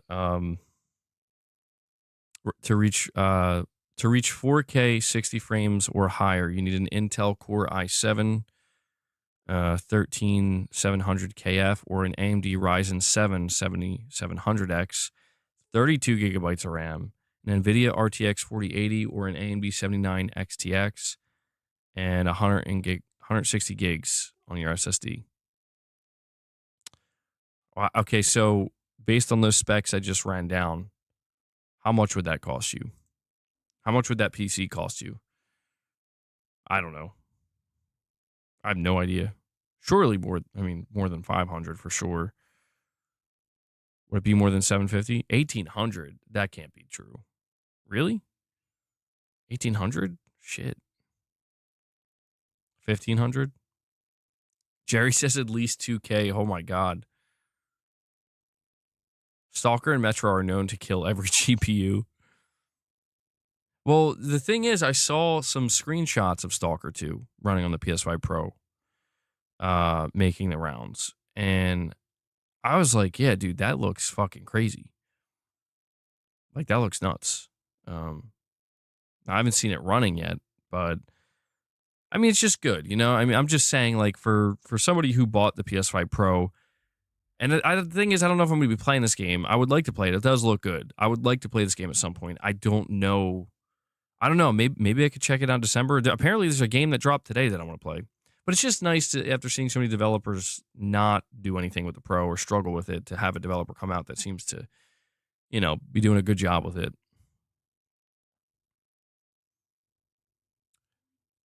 Compare it when it comes out. You guarantee it won't be comparable. Yeah, I mean, there is always that idea of, like, I don't know, man. If you're talking about a game that's known to kill GPUs on PC, I mean, we'll see. We'll see. It's hard. It doesn't hold your hand. You won't like it. Well, that could be a coin flip. You know, that's a kind of challenge I could end up liking, or I guess it depends on the actual mechanics. I heard it is pretty difficult and a pretty brutal game. Now, you say it doesn't hold your hand. We're talking about Stalker 2. We say it doesn't hold your hand. I mean, you're talking like doesn't tell you shit. Doesn't tell you where to go or what to do. Or is it just difficult and, like, you know, you got to get good? Yeah, I like Souls games. They don't really hold your... I did struggle with Elden Ring, though, because of the open nature of it.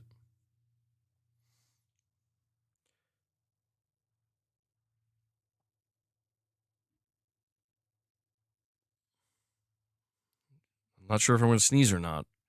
I must be getting sick. No way. I think I'm good. I think I'm good. It's like one of those ones where it's like it's stuck. You know, it's like stuck. I think we're good. All right.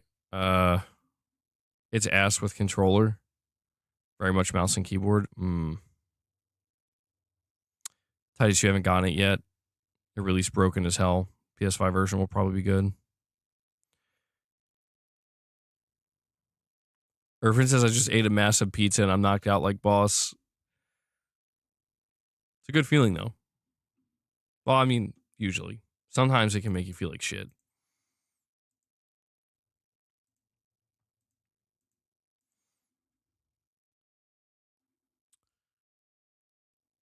All right.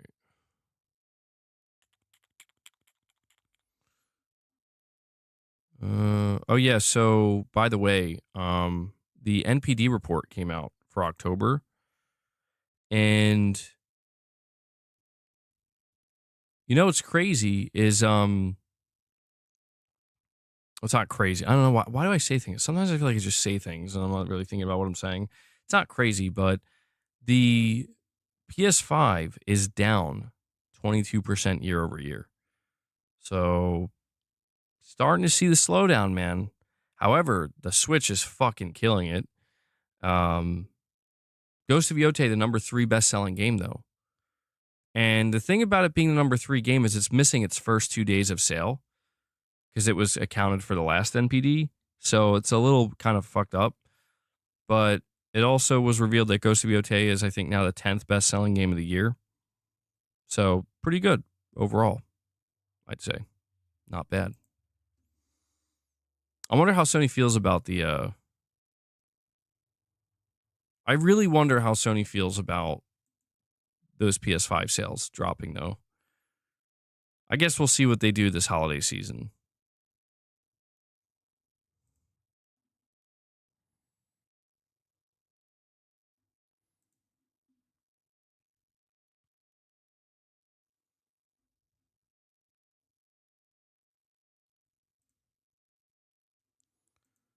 All right.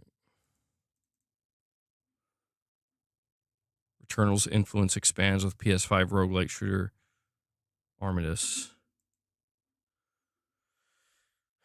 All right.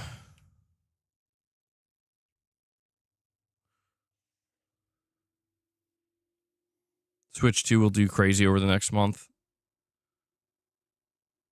Yeah, man. Oh, by the way,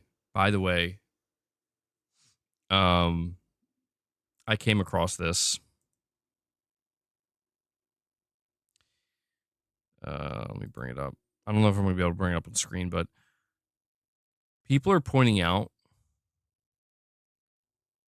that, like, so we were talking over the past week about Sony's wanting to get more serious about the Japanese market, right? Winning back Japan. Sony on the official PlayStation Japan YouTube channel 7 days ago, this was when they did the state of play, they released an ad that was supposed to be like Go Go Power Rangers, except Go Go PS5. And it's this unbelievably cringe PS5 ad, specifically for Japan. And if you go to the Japan Sony YouTube channel, it's got 282,000 views, only 290 likes, and the comments are turned off. They're disabled. Like, bro, I think Sony might be a little, maybe a day late and a dollar short. And that's the thing. Irvin, you're saying cringe works in Japan, but apparently even this was too cringe for them. They're like, no.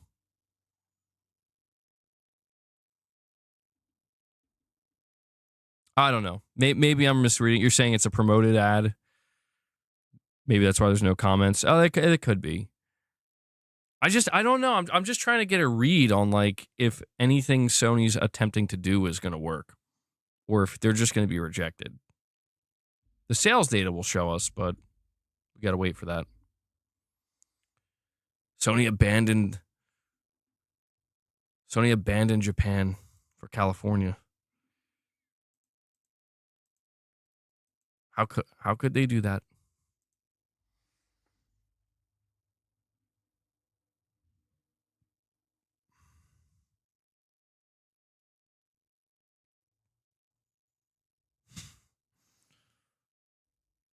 Colin Moriarty says, with 31 days of sales counted, Ghost of Yotei now slots in as the 10th best-selling game of the year in the United States.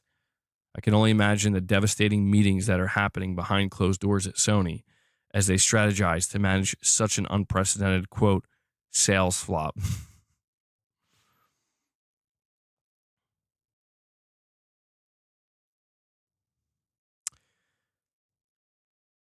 Well, Ghost of Yotei definitely didn't flop, but I do wonder.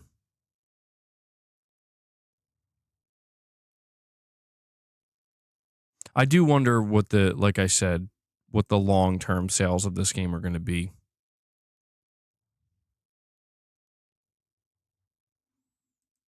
Because I think that might matter more in the end.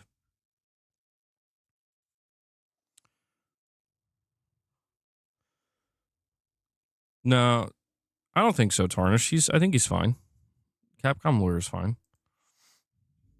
I mean, Tarnish, people have a problem with what you're saying too sometimes, you know? I mean, it's the nature of the way I run my channel. I try to keep it open to where I want people to be okay with being. It's okay to be a little annoyed with people. Oh, I can't tell. It's hard to tell. Like it's okay if like not everybody has to like everybody or get along perfectly well. You know, I just want people to be cordial. You know, and as respectful as they can be. No, they were saying they were just joking. Yeah, wait, why is yours name? This is so weird. Why does YouTube is glitching out? It's Capcom lawyer, but it says John McConsole. Wait, did you just change your name? John McConsole. Bro, that should be my name. Oh my God, that should be my channel name. Holy shit, why is that not my channel name? My name is John, and I like console. John McConsole. Bro. Oh, that's too good. And Pushing Polygons comes in. Pushing Polygons coming in out of nowhere, reminding everybody, guys, we got to get the member train rolling. He drops 5 more membership gifts for you guys and brings us to 11 Polygons. My friend, thank you so much for that, buddy. What soundbite would you like? I'm taking requests. I'm just going to have you guys run the stream now. Thank you for that, man. You think Legends mode will help Yotei sales even more? Yeah, I'm curious to see what they do with that. We'll see. Let's fucking go. He is now former Capcom lawyer. That's such a funny name, dude. John McConsole. Now that name is right. Capcom lawyer is the handle, I think. So it's like, yeah, that's been. I've been noticing that on the stream today. It's like showing 2 different versions of people's names. I'm like, okay. Change it to John McConsole, formerly MBG. Maybe just JMC, MBG, JMC, formerly MBG. What does JMC stand for? John McConsole. The name's McConsole. John. It almost sounds like it's saying John McConsole. McConsole. Give me a Cerny. I have a Cerny. Did it play? Let me know if it played. If it didn't, I'll have to try it again. Ghost of Yotei update. Yeah, it's coming in a couple days. Sony never mentioned Death Stranding 2 sales. I'd be more worried about that. Yeah, I would be too. Which is so sad to me. Well, I mean, I don't know if it did poorly or not, but yeah, they didn't say a word. They never said anything about it. So I hope it did well, man. It deserves it deserves to at least make a small profit because it's a really well made game. It's really good.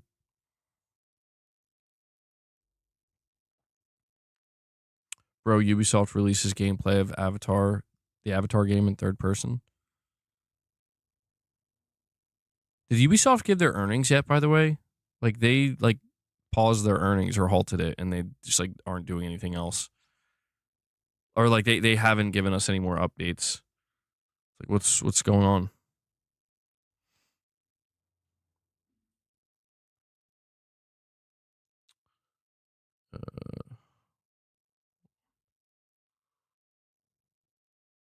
I'm starting to think I'm getting a sinus infection or something.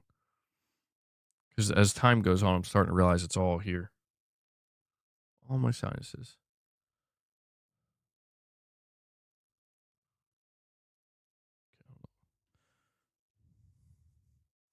They said they will communicate on its earnings no later than the 21st. Okay. So it'll be today or tomorrow.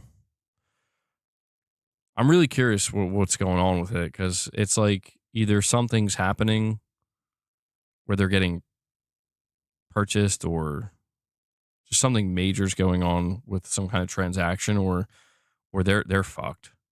Like, you know. It'd be Friday. Okay. Yeah, I covered that in my video today. Perfect Image is a Mafia Old Country update. Pretty cool. It's cool to see these single player games getting these updates. MBG, I just came down with hand, foot, and mouth disease. Shit's going around and is brutal. Finally getting over it. What I've heard of that. But that's such a crazy. I hate that name. I've heard that before. What is hand, foot, mouth disease? Hand, foot, mouth disease is a contagious viral infection, most common in young children, that causes a mild fever, sore throat, and a rash with small blisters on the hands, feet, and inside the mouth. It is typically called by the Coxsackie virus, bro. The what? Wait, what virus? Bro. Hold on now. I swear that's how it's. I don't know how else to pronounce it. It's Coxsackie virus. The Coxsackie virus. And usually resolves on its own within 7 to 10 days. Huh. Yeah, I wonder if that's. What does the rash look like? So I guess that would be kind of like a telltale if you got like a rash.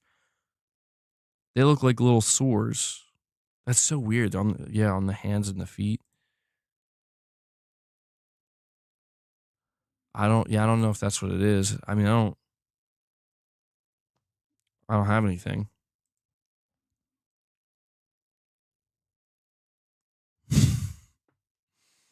Yo, I caught that Coxsackie virus. That's why I got my headache. For you, it started as a fever, flu, then came the rash came later. Interesting. Yeah, I mean, dude, there's so many different viruses, and God, I mean, it sucks. It's just it feels like every time, we get into late fall, going into winter, it's just unavoidable. I mean, I get I get scared of getting sick because for me, it's like playing a slot machine. I don't know what's going to happen. Sometimes, like I remember there was this one year, this was years ago, but I got blood work for something. They were like, yeah, you tested positive for like influenza A and B. And I'm like, huh. But I was perfectly fine. I had no idea, but I just had it. Like I just had that virus. I had both viruses, both strains of the flu. I'm like, okay. And I didn't get the flu shot or anything. I don't get the flu shot. But then, there's times where you get like what seems to be the smallest thing and you're like taken out. And I'm like, I can't. I have noticed though in recent years for me, if I catch a virus, I don't really get it. I guess it depends on what virus it is, but assuming it's just like a cold, or even if it is a flu virus, or I don't know, maybe even COVID. For me, it presents as like I just, lethargy. Like I don't have energy, but just a bad headache. Like I don't have a runny nose. Maybe I'll sneeze a little bit, but I don't have a runny nose. I don't have a sore throat. I don't have like body aches. I don't have a fever. I just get a really bad headache for like 3 or 4 days. And I don't know what's up with that. But I mean, I don't know if that's good or bad. Like, I don't know if that means I have a strong immune system or a weak. I don't know. But you got to try to take care of yourself, Got to try to stay healthy. You got a PlayStation addiction?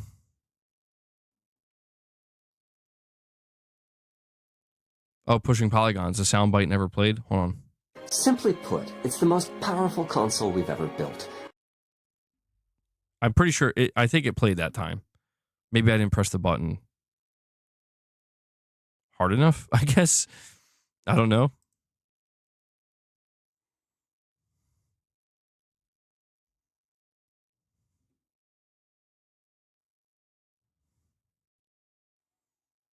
All right, here we go.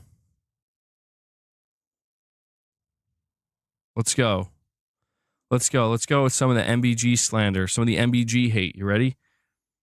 And the only reason I'm being exposed to this right now is because I'm trying. I'm just sitting here waiting to find out what is going on with this copyright situation, because I literally need to know what is happening here. All right. So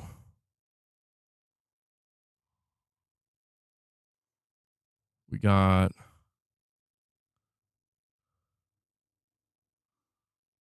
still no update.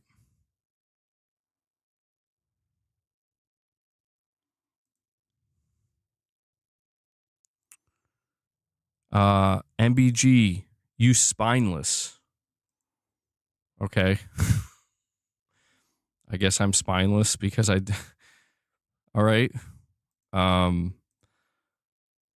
MBG, he's a piece of shit who can't take any criticism. If you can't stand the heat, get out of the fucking kitchen. All right. It's going well, guys. Yo, you know what? What if I read it all in a Mike Tyson voice? Let's try again. MBD spineless. MBD, he the piece of shit. Can't take no criticism. Can't stand the heat. Get out of the fucking kitchen. Now I'm just gonna imagine all these comments. It's Mike Tyson saying it, dude. Holy shit. Spinal. Let's see. I'm just concerned, man, because I don't know if this is going to be a problem going forward. I don't know if this is going to be like a one-time thing, or now I got to be worried that some company is out here fucking copywriting people, claiming it they own my shit. It's like, dude, stop it. Arnold voice. You break your goddamn spine. Let's see. Okay, boss. No, that's not a signal for you to come over here, dude. Yo, tell me how Colt Eastwood, he's all over this. Colt Eastwood's there. Oh, hold on. Colt Eastwood responded. And Pushing Polygons comes in and drops another member gift. Polygons, thank you so much for that, buddy. Thank you. He's trying to get the train going. Polygons is trying, bro. That's another membership from Polygons, bringing us up to 12. Man, we gotta get a Silent Spartan in here. It's been a little bit. Spartan, where you at, bro? Wait,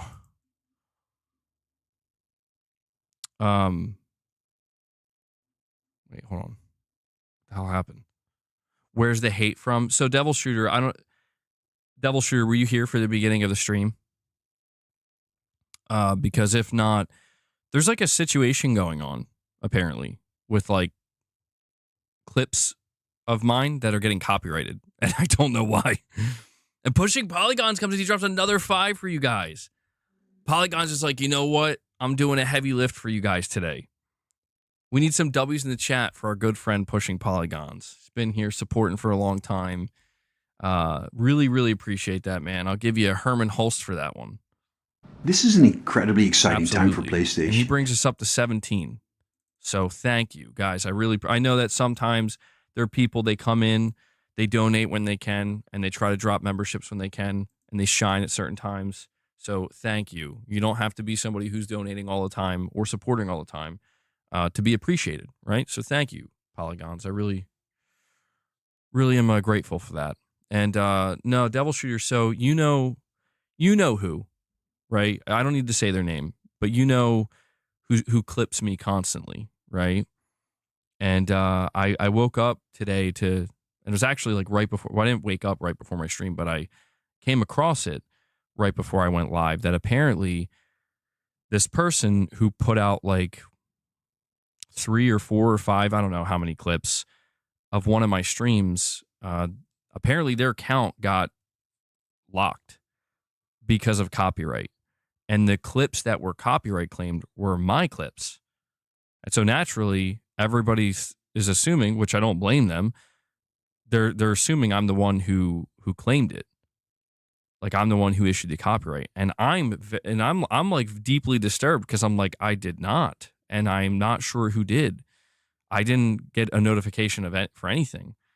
And what's weird is that this person posted the notification, like they were notified by Twitter, and they posted the image of what Twitter told them. Twitter did not tell them who, as far as I'm aware. I mean, maybe they know and they're not showing it, but it didn't say like who issued the copyright.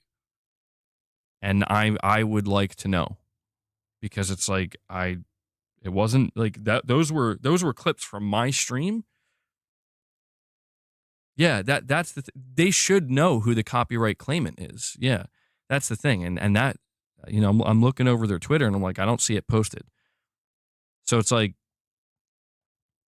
I also would like to know. Like, it feels kind of important for me to know. Because as far as I'm aware, like, companies can't just do that. And this was not like a gameplay clip. You know, if I was like playing a game and a company who made the game or published it, if they wanted to claim it, that's different. But this was just me doing what I'm doing right now, as far as I'm aware, talking to you guys, you know, talking to my chat. And I wasn't playing music either.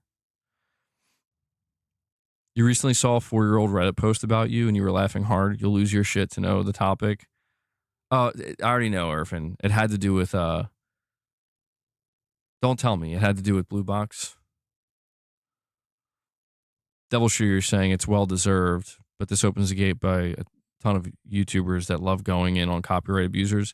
This may be depending on who picks up. Well, that's the thing. Like, the whole situation here, Devil Shooters, because like I'm worried about that too, where it's like, yeah, there are other YouTubers where they look for this shit, where they're like, we got to make an example of this motherfucker. And it's like, I get it. Like, I'm on your side. If anything, I'm hoping I can, more than anything, dude, like I need to know who did this, because it would really, you know, it's going to kind of like eat at my mind a little bit to be like, that's, you know, like it is technically my content, right? Like, it's like that's my stream. Who is claiming this? You know, like, you know what I mean? Like, it's either going to be one of these things where I find out, or it's just a one-time thing, and not, you know, and it just is never answered. And I'm like, okay, I guess we'll never know. What's really strange about it, though, and this is the thing that I find most strange, is this person has been clipping me for literally like 5 years straight. And this is the first time this has ever happened. And I find that very strange, dude. Like, it's been 5 years. So I don't know if this would be like the first time maybe they screwed up or something, and they clipped something that I was reacting to that had a copyright in it, and then that copyright went to them as well. I'm not sure. But in 5 years of doing it, you would think that this, you know, It's just, I guess, a strange time to slip up potentially. You think their obsession with me is biting them in the ass? I mean, I would say yeah, but all they have to operate the same way I do, right? So like the idea that I would need to know who the claimant is. Like there's no way that person doesn't know who requested the claim.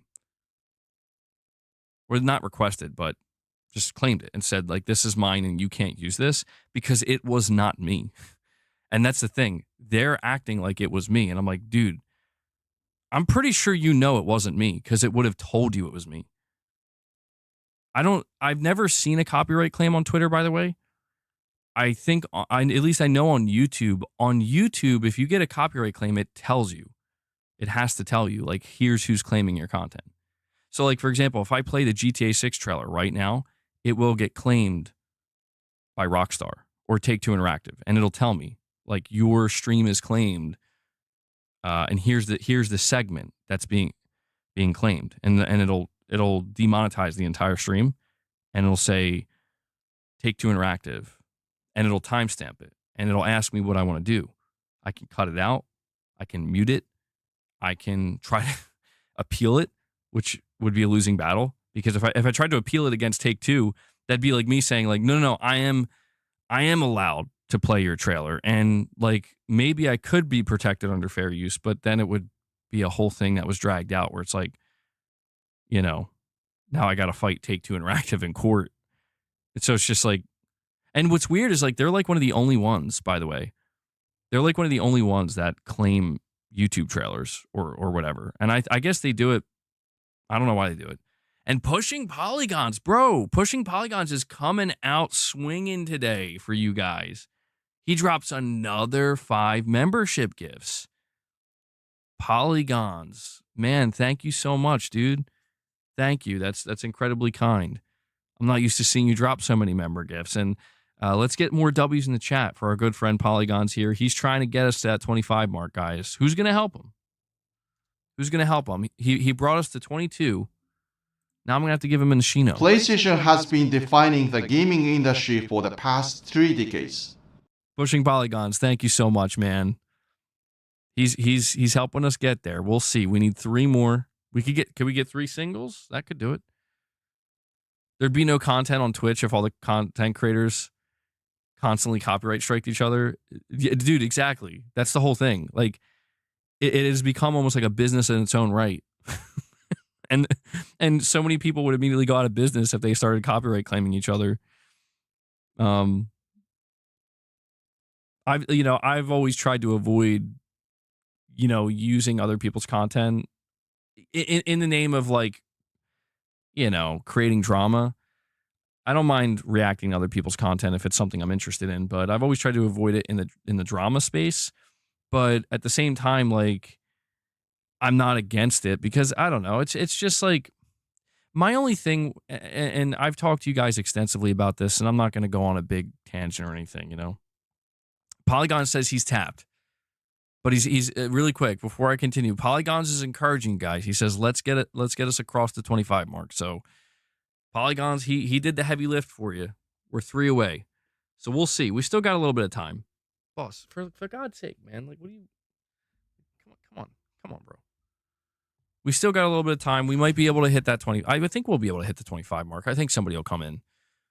Either somebody will come in and drop a 5, or we'll probably get like 3 singles.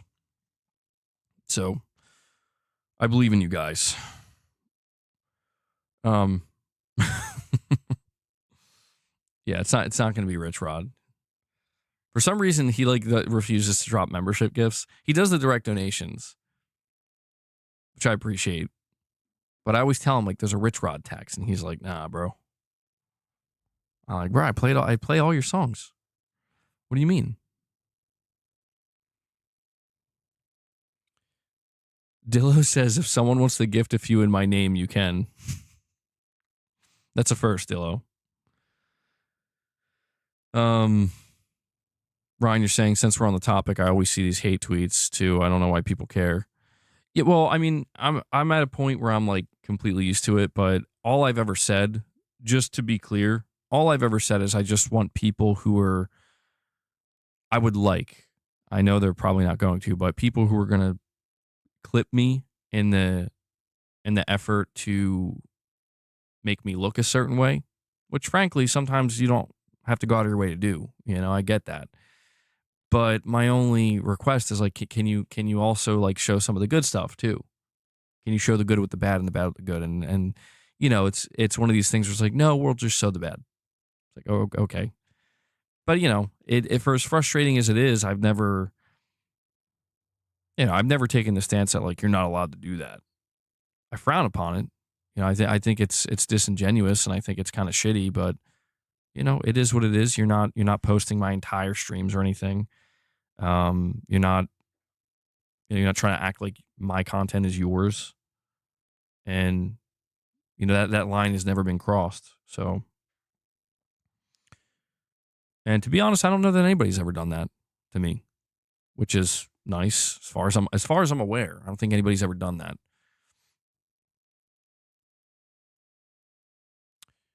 All right.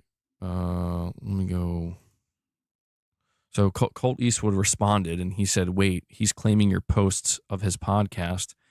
I think you should link the videos in your podcast so people can go watch the entire thing for context. Ah, wow. Oh, okay. Actually, I can get behind what Colt Eastwood's saying here. I agree with that. That's not a bad idea. And I'm pretty sure that's Zombie Dragon. I don't know why his name's coming up like that. Zombie Dragon, is that you, bro? It has to be. I see the Z. Pretty sure that's Zombie Dragon coming in, dropping the 5-bomb on you guys. He's coming in clutch. Pushing polygons. He did the heavy lift. He did as much heavy lifting as he could. He got us to 22. And who I believe to be, is it showing Zombie Dragon for you? Okay, yeah, I don't know what's going on. YouTube's glitching out. Zombie Dragon comes in. He drops another 5. And he gets us past the 25 mark. He gets us past the 25 mark. He brings us to 27. Goal number 1, crushed. It's the most important one. Goal number 2 is just extra.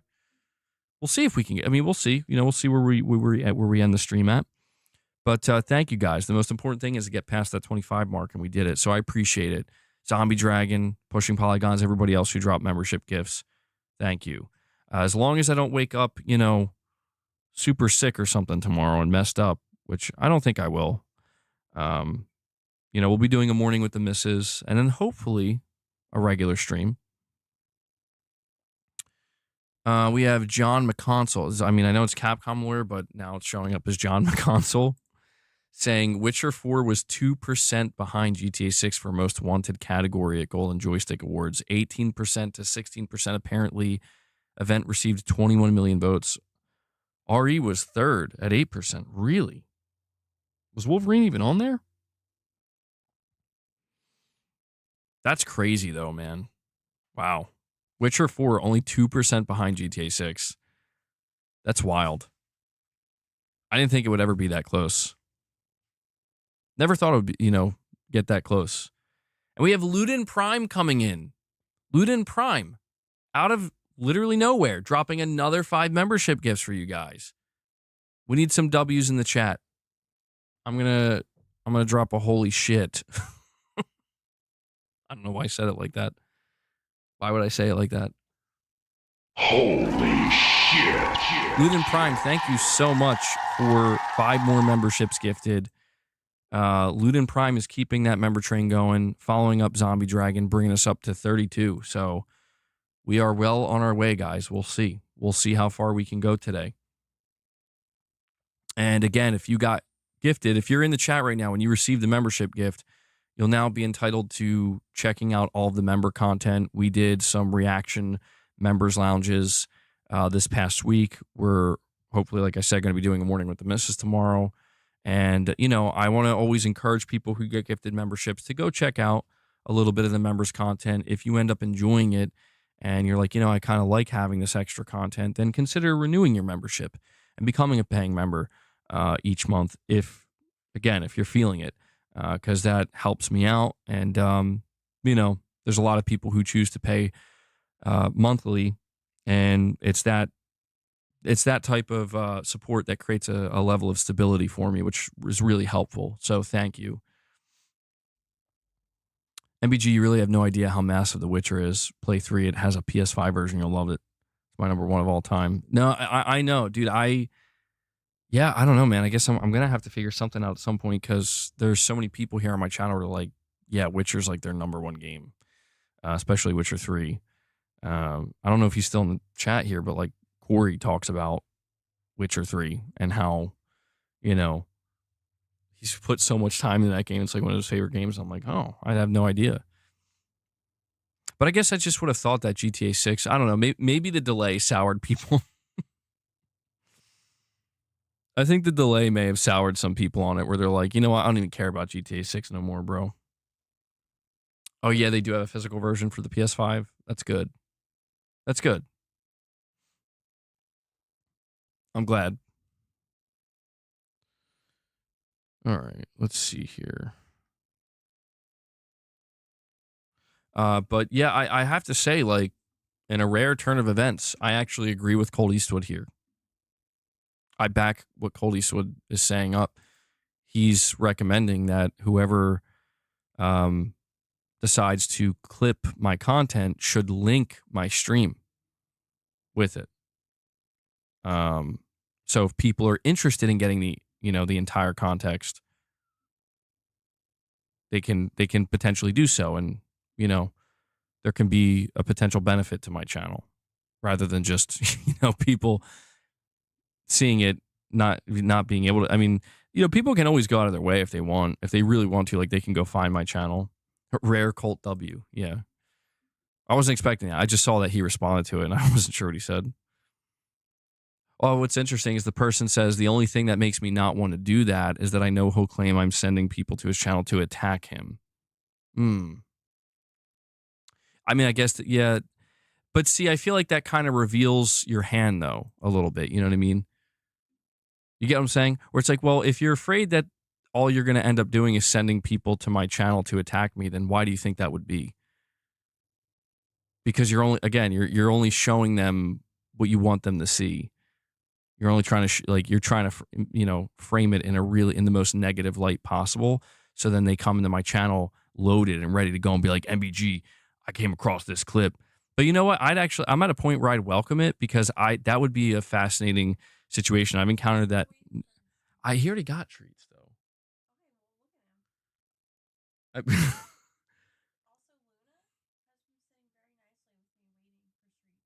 All right, fine. Boss, I'm only going to give you a little, just a little Thursday bonus. Just a little bit. And I'm going to give Luna treats, all right? That's it. That's all I can do. I'm not going to overdo it. What I was saying, though, guys, is that, like, I don't know, I'm at a point where I've had situations before where people would come into my channel expecting something. They expect me to be, like, crazy and unreasonable and, like, totally out there, and sometimes I can, I guess, come off that way, certainly, but like, if they stick around for just a little bit, they realize, like, actually you're kind of fine, like, this isn't what I thought it was. And I've had some people say, like, yeah, dude, I found your channel because of some of the negativity that I came across and people talking about you, and I stopped by and I realized, oh, you know what, actually this isn't half bad. This isn't nearly as bad as I thought. And some people have become, dare I say, fans. I don't know, maybe not fans, but people who come around occasionally, and yeah, so it's like, okay, I mean, yeah, maybe if you could put if you could put a link to my streams, that would help. I would appreciate that. And I know that people who are doing this are probably not in the business of trying to help me, but it's like, it feels a little bit more fair. It would be much harder for me to complain about it. You know what I mean? I'm pushing Polygons using his milestone chat. A member for 31 months. Thank you, Polygons, for that long time support. You're saying, MBG, I love this time of the year where we recap games of the past year, being that PS5 is going into year 6. Will you spend a downstream going back? Yeah, so December, I try my best to save a lot of that stuff for December because December is notorious for the first week or two is like popping off leading into the Game Awards. Then the Game Awards happen, and then it just falls off a cliff. And for the remainder of the month, it's like, okay, we gotta, rarely other big things happen in December, but I try to save most of that like reflective content for that because I'm gonna need it, So in December there will definitely be probably sometime after the Game Awards, certain, a video, not a video, it could be a video, but a stream I've been wanting to get around to is doing like my like some platinum lists. Nothing crazy, but like 5 most annoying platinums I've earned. 5 funnest platinums I've earned, or 5 most meaningful platinums, whatever. Just something along those, or 5 platinums I'm most proud of. Doing something like that. Obviously reflecting on the games I played this year. One of the things I realized is I didn't play nearly as many games this year as I would have liked to, I guess. And I'm starting to wonder if that's an indication that like I'm getting older and I'm just starting to play less games. But also reflecting, like you said, going into the PS5 6th year, just kind of this, we're 5 years in, like how has it been? Kind of just recapping some of the events. So you could definitely look forward to that, Pushing Polygons. And again, my time frame for that would be roughly, sometime in like last 2.5 weeks of December. So I hope to see you then. I hope to see you every day I stream. But do I regret any platinums? That's a good one. Maybe that could be a bonus question I answer. I'm sure there's a platinum I regret. I'd have to look more thoroughly. There has to be at least one platinum. I have 51 platinums right now, or 50. And by the way, in case you're wondering, my most proud platinum is Concord. Number one most proud. Okay. We also have Armani Coleman saying, if Rise of Hydra doesn't show at the Game Awards, that's going to be sad, but it's going to show and reveal it releasing in May or June, I'm guessing, with a trailer. Armani, I love the way you word this post. Like, if it doesn't show, it's going to be sad, but that's okay because it is going to show, and it's coming out in May or June. We're getting that trailer. I mean, look, dude, I'm mostly with you here. We've been talking for like the past 6 months about when is Rise of Hydra going to show up, and I think it has a potential to be a really good game. I'm not the biggest Marvel nerd. I like Marvel, but I'm not like the biggest super fan. But I'm always interested to see what they got cooking, and I feel like you got Amy Hennig working on this title. The trailers looked high quality from what we've seen so far. It's like, all right, yeah, we got to see some gameplay. I mean, are we looking at like Marvel Uncharted? I don't know. I feel like, yeah, it's got to show up, dude. Like if it doesn't show up, I mean, at that point, everybody's got to be concerned that something's going really wrong with this game. But Armani, thank you for the super chat. We also have John McConsole. John McConsole. He says Expedition 33, 31% of the votes for winning Ultimate Game. Kingdom Come Deliverance, second, 15%. Split Fiction, third, 11%. And DS2, fourth, 7%. Man, it sucks to see Death Stranding in fourth, but could be a helpful indication of the Game Awards. Yeah, well, I mean, if you look at Claire Obscure taking the lion's share by like a wide margin, I'm telling you. Guys, I'm telling you right now, like I shouldn't say this because it's like I'm practically telling people not to tune in, but Claire Obscure is going to win Game of the Year. All right, like I'm not saying that in some arrogant way, like because I know it will because it's the best. Like no, I'm just saying it is. There's nothing that can be done about it. I'm just so I just feel like if there's something else you're hoping is going to take it. And I say this as somebody where I want Death Stranding 2 to win, but I've accepted that Claire Obscure is going to take it. Luna. And Dillo 408, member for 5 months, says, "Oh shit, I have one too. MBG the GOAT. It's because he's the GOAT." No, boss, they're not for you. They're for Luna. Get down. Don't act like that. Don't act like you're oh my god, I'm under attack. Like, bro. All right, Luna, you can have yours over here. I gotta.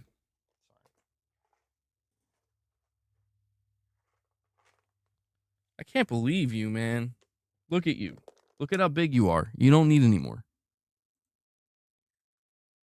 Look at that. Look at that.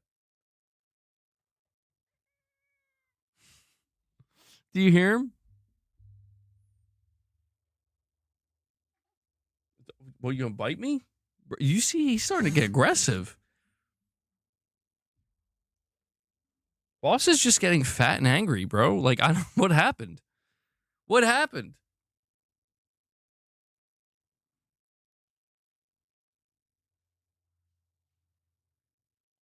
It's okay. I still love you, boss.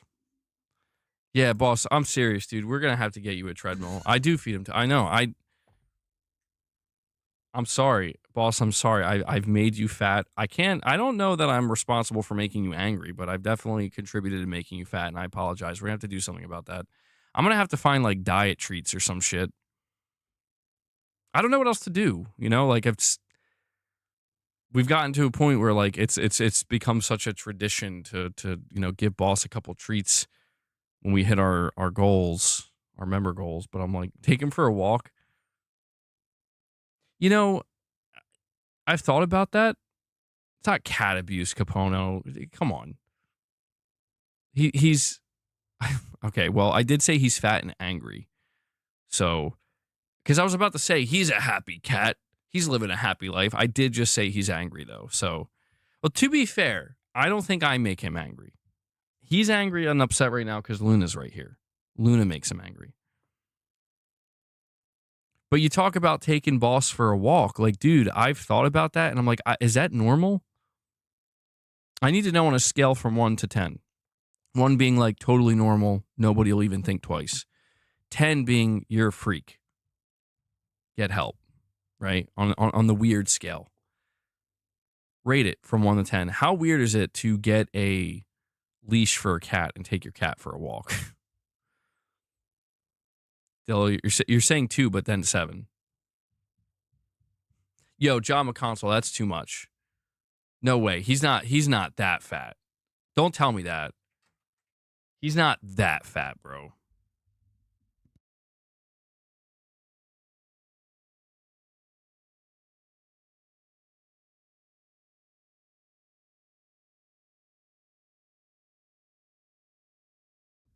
Most cats won't tolerate it. Oh, what? Going for a walk? Yeah, that's the thing too. Like, I've never done something like that with Boss, and I don't know. Like, he doesn't try to run out the house. He has zero interest. Like, if the door is open, I've never. Luckily, I've never had to worry about that. He doesn't want to. He seems like he doesn't want to go outside. You know someone who walks like a pig, bro. What?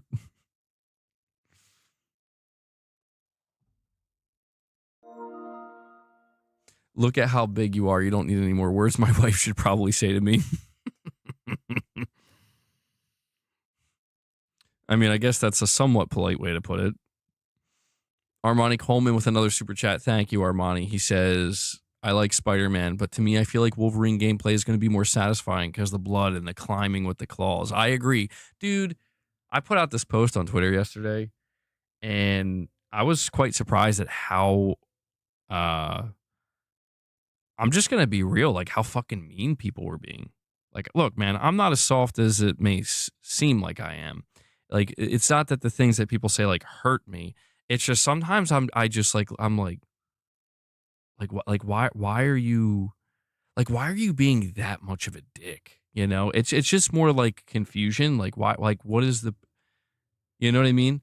And maybe that's the whole thing. That's why they do it. Cause it's like, cause I want to confuse you, bro. But I put out this post where I said, I believe Wolverine will be one of the best games to launch this generation. It's going to be one of the best games to come out this generation. And my Lord, the amount of replies from, I can only assume Xbox fanboys that obviously don't like me and don't like me talking that way about a Sony game. But I encountered, there's only one reply that actually, I don't want to say it got to me, because then people are just going to keep replying with it. But there's one reply that it's like I had to refrain from saying, like responding to. But I'm going to do it now, I guess. And it's that this person said, and it's hard to ignore replies like this because I suspect that this person unfortunately has only encountered me in a few select areas. And this is why it goes back to like that clipping and stuff and how damaging it can be, where like the type of the type of assumptions it leads people to end up having towards you. But let me see if I can find the reply. This person said, and they got more upvotes now. So my tweet for Wolverine was, I think it'll be a game of the generation. Like, I think it'll be one of the best games to come out this generation. And I like, don't get me wrong. Like, I expect a lot of people to be like, absolutely not. I to be clear, like I could be wrong and I have no problem. I expect people to disagree. But this is what catches me off guard. This person says, Jesus, you guys put games on pedestals before you even play them. Do you even have an objective opinion at all when it comes to Sony games? And that drives me nuts because it's like, I am not you guys. I am MBG. I am so tired. And I know it's like, you deserve this, MBG, because you still dwell on Twitter. I know I deserve it. But it's like, stop responding to a post that I'm making with you guys or y'all. I'm not them. I don't know who you're talking about. Like, I don't know. It's like, we're talking about ponies or PlayStation fanboys. And it's like, okay, that I guess you see me as that. But, it makes people look dumb because it's like, actually, yeah, dude, like, have you been listening to any of my streams where I talk about Ghost of Yote? Like, I wonder, like, have you? Because if you did, you would know that I've been pretty critical, probably more than a lot of PlayStation. Like, there are definitely a lot of PlayStation fans who enjoyed this game more than I did. And the past couple times I talked about it, I've given its praise, but I've also been kind of critical. It's like, dude, that's the latest Sony exclusive to come out. So, like, the answer to your question is yes. Like, immediately, yes. Like, literally, I did that, yes. The same day I put that Wolverine post out is the same day that I was kind of talking about Ghost of Yote and being somewhat critical towards it. But that's the thing, is it's like, I know, like, you don't know. I know that you don't know. I know that because you're on Twitter, all you've probably seen is some kind of out of context clip of me saying something that made you go, wow, what a fucking loser fanboy. That's all I can expect from this guy, In fact, you could probably dig up tweets where I'm being harsh or somewhat critical or concerned towards PlayStation games. So it's like, the answer to your question is already there. I think they know it, I know it, and I think everybody to a degree knows it. But it's not even that I don't, it's just like, who's you guys? I need to figure out what that means, because it's like, dude, I have been solo this entire time. I have never collabed with anybody. Like, I think there was like one time back in like 2021 or something during the Blue Box shit, like, I've always been solo. I'm not like a group. I don't have some kind of army that I disperse where I'm like, how dare you, MBG, following, go attack that person. Like, no, I don't do shit like that either. It's just, I don't know who y'all is or who you guys. Like, I'm one individual saying, yeah, maybe it's referring to Boss. I'm one individual saying, I think this will be a game of the generation. And John McConsell says, if you look at Wolverine, they bypassed the censors by being smart. All the ones he cut up and delimbs are cyborgs and androids, so part human. I noticed that, and I was a little bit worried when I first saw that, but then I'm like, well, as far as I'm aware, in the comics, that's a real... If you look at Logan, for example, I forget the name of there's like a faction. And in Logan, like, that guy with the blonde hair and the glasses, I forget his name too. I forget all the names. He's going after Logan and X-23, and they're like an actual like faction that are kind of like, yeah, they like replace some body parts and shit to become like stronger and more effective soldiers or some shit like that. So I get where you're coming from, but it actually is a thing that's in the comics. So it's like you can't really, like, you can't say like, oh, they're purposely doing that to avoid, like they're not going to go full Last of Us 2 where you can just like, they're just humans and you can like rip their face off or something.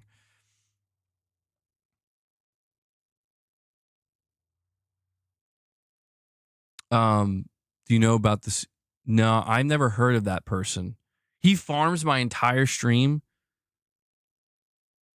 My entire stream, dude. I mean, like, Inferno, when you say that, are you being like, are you exaggerating? It's like an hour of my stream. It can't be my entire stream. I stream for like 3 to 4 hours. What is he? Is he streaming for like 8 hours or some shit? He does all of it?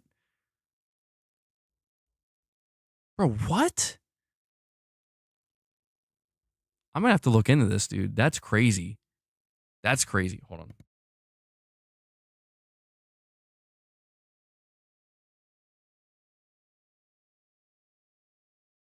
Yo, listen. Well, Mike, I have a question, Inferno. Like, is he... What is he doing the entire time? Is he just criticizing me the entire time? Because that's actually concerning. Oh my god, dude. There's no way. I have a hard time believing this. I'm gonna have to look into this. There's no way there's a person sitting there watching my entire stream. He gives his commentary. Okay.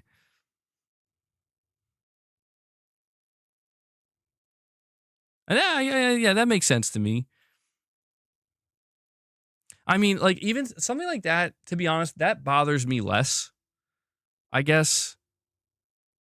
Something like that actually does bother me less because it's like, well, that person's actually sitting down and hearing me out.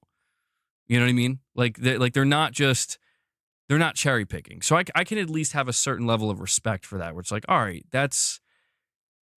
it feels hard to criticize that person. Like, I mean, it's a little strange to me, to be honest. It's a little strange, but it's like, I at least appreciate you're hearing me out. Most other people wouldn't do that.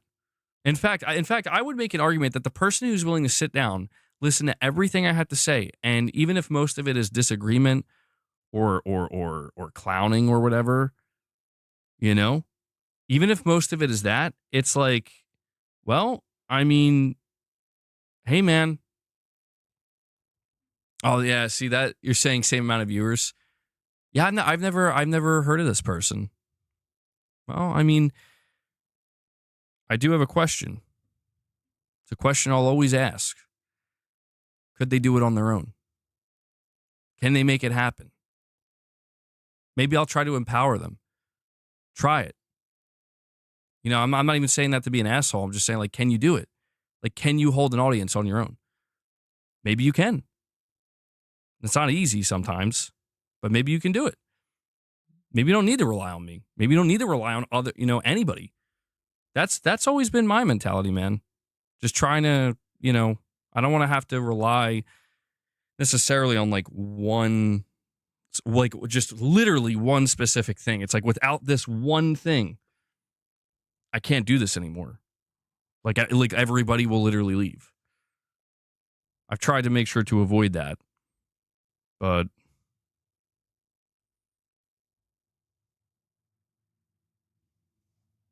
MVP Monster saying all he does is criticize everybody without putting any of his own content out there. Yeah, I guess I'll have to look into it, I guess. You know what I'm about to do, though? I was thinking about this. I was thinking about how, like, dude, so when I first found out today that apparently some company out there, I don't know, again, I'm still waiting to find out who. I'm trying to keep the stream going to see if we find out who. But when I first found out that apparently there is copyright claims on my content, and I don't know where they came from. The first thing I thought, like the first thing that went through my head is like, wait, did YouTube do that? Because it's like, wait, did this person like cross a line and they put like members only clips? Like they took something from like members only content and put it out there. Because I thought like, oh, that actually would make sense why like YouTube would step in, because that's interfering with like their policies now. And as far as I'm aware, that's not what it was. But it got me thinking like, yeah, I don't know, man. Maybe at some point, I don't know if I'll do it.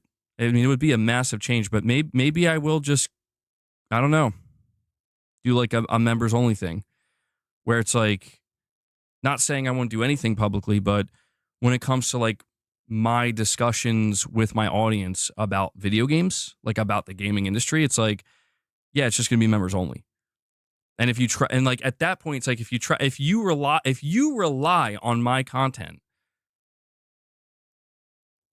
well, now you can't. I thought about it because it's like the thing is, but I don't know. Like I don't know if that's worth it. I don't know if that's worth it. That wouldn't even necessarily be to spite people. Yeah, no, I don't think it's YouTube.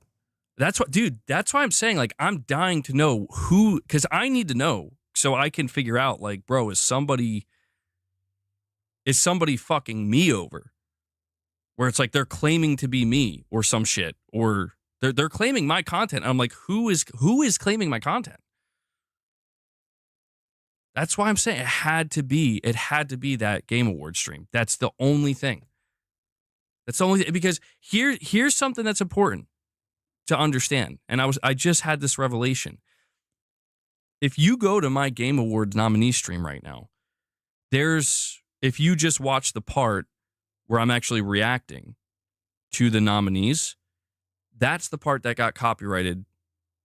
Yeah, Jeff hates me. There's Jeff Keighley.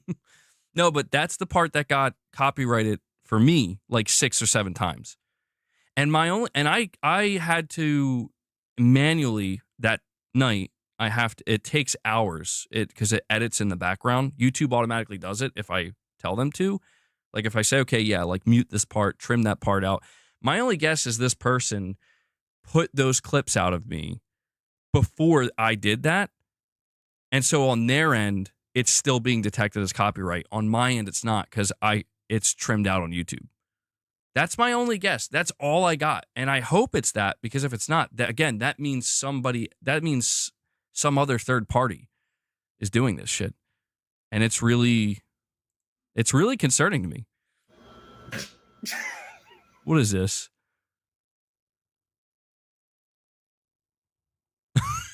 Dude. Hold on. Dude, there's no way some random dude is he made a 25-minute video of me talking about Helldiver's success on, when was this? This was 2 months ago, bro. Oh my God, man. Okay. I guess I don't know. I guess they're I don't, look, it's one of two things here. They either want me gone or they want to leech off me. It's one or the other. And it's like, it's pretty obvious. It's pretty obvious. And it's the nature of the game, man. I'm not going to hate the players. Maybe I'll hate the game. But I'm part of the game. There are more channels? I bet there are. Because you know what all these channels, all these channels, they've seen it, bro. Their eyes were opened. They realized, like, dude, they're like, we can find a way to make our own, I guess, pathway to viewership and monetization by kind of bouncing off of this, by relying on this. And they've done that because, yeah, plenty of people have done that successfully. Plenty of people have done that successfully. They call me a lolcow and a beggar. I mean, it's fine if people want to call me a beggar. That doesn't, I mean, I guess I'm a lolcow. These things don't offend me, but it's like, but what are they? I'm like, what do they call themselves? It's a genuine question where it's like, if I'm a lolcow and a beggar, what are you? Because you know what I have? I have people that show up to my channel that actually just want to support because they want to talk games.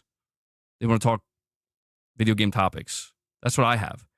Maybe that does make me a lolcow. Maybe that does make me a beggar. You know? But what does that make you? If you're supposed to be better, if you're supposed to be something better, what do you call yourself? A reactor? So you spend your time reacting to beggars and lolcows, and that makes you better. How? I'm just trying to understand the hierarchy. Because that's what this is all about. It's all about hierarchies, who's making what money, who's getting views from where. I'm trying to understand, like, how does this hierarchy look? It's a serious question, because it's like, maybe from some people's perspective, I'm at the bottom, but it's like, dude, I'm making my shit work over here, you know? And maybe, I don't know, maybe we're all on the same level. Maybe there is no hierarchy. It's like, yeah, everybody's just making their way their own way. I don't know. Like, my whole thing is this, though. Here's my whole thing. The one thing I could never feel comfortable doing is like, and naturally I've thought about maybe going in this direction, but I'm like, if I have to rely on reacting to other people, I'm not saying there's anything wrong with that. There's not. That is a valid form of content. But if that's what I have to rely on, what do I do if those people go away or those people change their content? That fucks me. Not them, me. That's why I've always made sure, like, I want people who are going to come to my channel and support. It's going to be because we're having a conversation about topics that I'm interested to discuss, and hopefully you are too. And those topics don't, even though we're kind of veering into that territory right now, generally speaking, those topics don't necessarily rely on that. You know what I mean? It doesn't rely on this YouTuber or that Twitter user or that content creator. It just relies on, frankly, it relies on the games industry more than anything. Because the only time I start to hurt is if there is nothing to talk about, you know? But even then, it's like, you know, we can talk about different games. We can talk about, I mean, dude, there's times in the past where I titled my stream like, you know, just hanging out with boss, chill stream or whatever. I don't do that often. It's very rare, but people still show up, you know, and they still want to hang out. And, you know, it's just, it's interesting to see how all of this is kind of evolving in a way where it's like some of it I do look down upon. Some of it I look at and I say, well, hey, you know, that's, you know, do what you got to do, I guess. I don't know what else to say. You're saying, I'm ashamed to admit this, but that guy who made a 25-minute video, I used to know him, and yes, his channel was a failure before making fun of people. Yeah, and that's and Armani, I just realized I didn't read your super chat. I'll read that in a second, Armani. Thanks for being patient. That's the thing, Devil Shooter, is like, I can't get mad at a lot of these people because it's like, I know that's not what they want to be doing. I know it's not. Because it's like, who really wants to do that? I'm serious. Like, don't get me wrong. There's definitely some shit where it's like, oh, a little bit of drama, a little bit of spice. That's fine. But it's like, you know, I worry about my channel sometimes in the sense of like, you know, how are my news videos performing? Is my viewership dropped? Is my growth slowing down? You know, what's going on? What about my streams? How many people are showing up to my streams? How many people are, you know, engaging or not engaging? You know, I look at my analytics, and what's strange is that like there's something that I notice, and I'll give you guys a little bit of insight into my channel here, and maybe this will help some people out there who are trying to make their way. You know, I'm trying to turn a negative into a positive, not because I'm a nice guy. It's not about being a nice guy. It's also not necessarily being about totally passive. It's just, it's real in that what I've noticed for my channel is that there's basically two groups of people. Well, occasionally three, but generally speaking, there's two groups of people. Group number one is what I would call like the core or the hardcore, whatever, right? These are people that they don't care what I'm talking about. You know, they found me somewhere along the way and they're like, I like you, MBG. Those are the hardcore. Those are like the people that are, I guess you would consider ride or die. And the other half are people that are a bit more picky and choosy, which I'd say more people are like that. And that's normal, especially when you're doing daily content, right? And I'm not a huge streamer by any means. I'm not big at all, right? Everybody's trying to find their niches and their, where they belong and where they fit. And I'm not trying to make a bigger name or anything. The people who are more picky and choosy, what I've noticed is that the only time things start to like really dip and start to kind of flow in a downward direction, so I don't know, it's never gotten to a concerning point where it's like I would tell you guys, like, guys, the channel's in trouble, I need your help. I would tell you, I would be transparent with that. And I would tell you because there are people who don't want that to happen. There are people where it's like, if I say, guys, I can't really run the channel anymore, there's going to be people who are at least going to want to try to fight for it, just like I would. And I understand that. So I would tell you. But anytime things start to really dip, I notice the correlation only has to do with one thing. And it literally is, well, it's not, rocket science. I'm a PlayStation-focused channel, generally speaking. I'm PlayStation-centered. If PlayStation is being very quiet and doing like, I don't say nothing, but they're just kind of low key. Yeah, people are become a little bit more picky and choosy on the channel because it's like, hey guys, here's a news video about some really not that interesting topics, but it's the news that is here today for PlayStation or this week. What's interesting is that when it comes to PlayStation and Sony, it doesn't have to be good news. It has to be something. Did Sony do something good? Did Sony do something bad? Did Sony do something crazy and surprising? And also Microsoft, right? This is where it's like people always talk about like the console war, It's like, guys, like the truth of the matter is like discussing Xbox is eventually going to fade off of this channel, not because I'm choosing it. Because I know there's always a joke of like, didn't you say you're going to stop talking about Xbox? It's not going to be a choice. It's just going to happen. And it will be the natural course because that's the direction that Xbox is going in. And people are going to eventually realize that the only reason we ever really talked about Xbox was in the name of competition, not console warring. I mean, for sure, some level of console warring, but really it's just because it's like, yeah, these are the two guys in the ring duking it out, trying to fight for the same customer. You know what I mean? And one of them is walking away from the fight, and the other is just going to keep doing their thing. And that's a natural thing that's going to occur. And, is that going to lose me some viewership? Maybe. I don't know. Like, I guess it depends. Today we watched an Xbox show because every game that was shown is coming to PS5. Somehow Xbox is still here. Somehow. It's like, there it is. I don't know. I didn't make that decision. I didn't decide that all these games were going to also be PS5 games, and suddenly now it's relevant to PlayStation.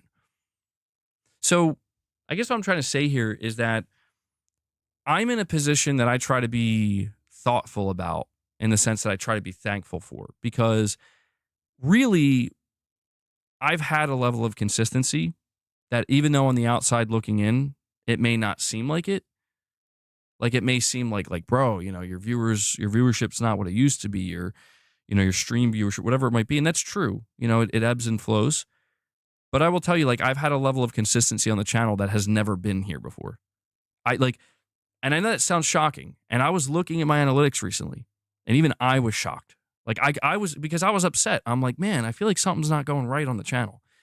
And I was looking at my analytics. I was literally looking year over year over year and looking at the entire graph from the time I started my channel to where I am now. I am now in I'm more consistent this year than I've ever been in terms of stability for the channel, which I was fucking shocked by. Like, I actually could not believe that. I'm like I wanted that to be wrong to justify me feeling upset, and it wasn't. And I'm like, I can't argue the data. I can't argue the numbers. Like, this is just what it is.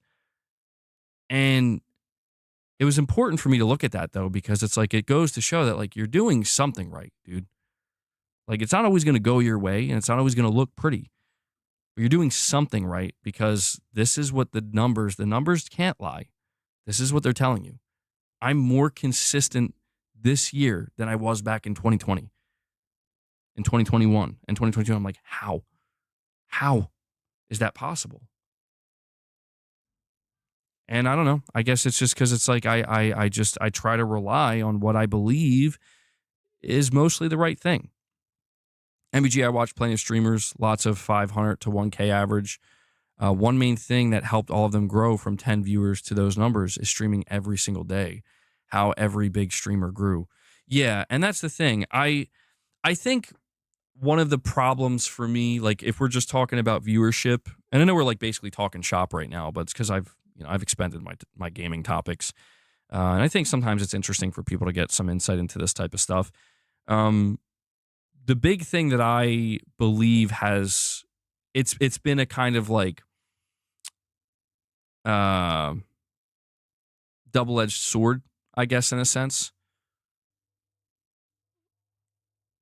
Yeah, wait, hold on.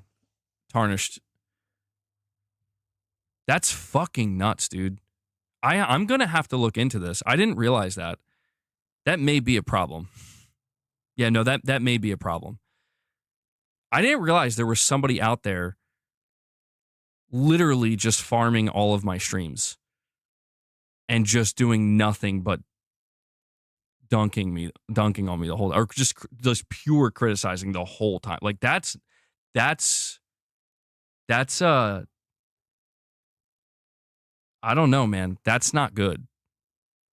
Like, it's one thing if there's people out there doing like they're bringing me up like once or twice a week for their like, routine schedule. Like, dude, every day, every fucking day, every stream. Well, I mean, that's true. I can't say it's out of context, but I can say like, what's wrong with you? Like, you know what I mean? Like, I can say like, what is wrong with you, man? But I the more I think about it, it's like, I guess, again, man, it's like, my assumption is this: the only reason this person is doing this is because that's what's getting them views and driving interest on their channel.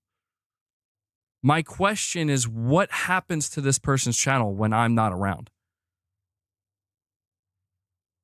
And I don't know. I haven't looked into this person. I will. But it's a serious question. Like, what happens when they can't do that anymore? Like, what happens to their channel?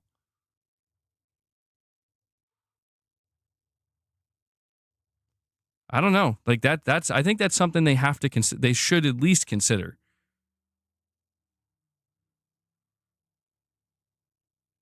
Apparently they have a full-time job and they do it just... Well, how do they have a full-time job, but then they can sit there for 4 or 5, 6 hours a day? I don't understand. Like, that. I mean, I'm genuinely confused about that. I mean, I guess it could be true, but then that would be even worse because then that would mean you spend all of your free time doing this. You're saying easy, find someone else to farm? I suppose. But I'd like to test that out. I would like to test that out and see what would happen. Because this is going to be, I think, it could potentially be an interesting experiment. I'll have to see. Because maybe you're right. But like, what if you're not right? What if it's not that easy?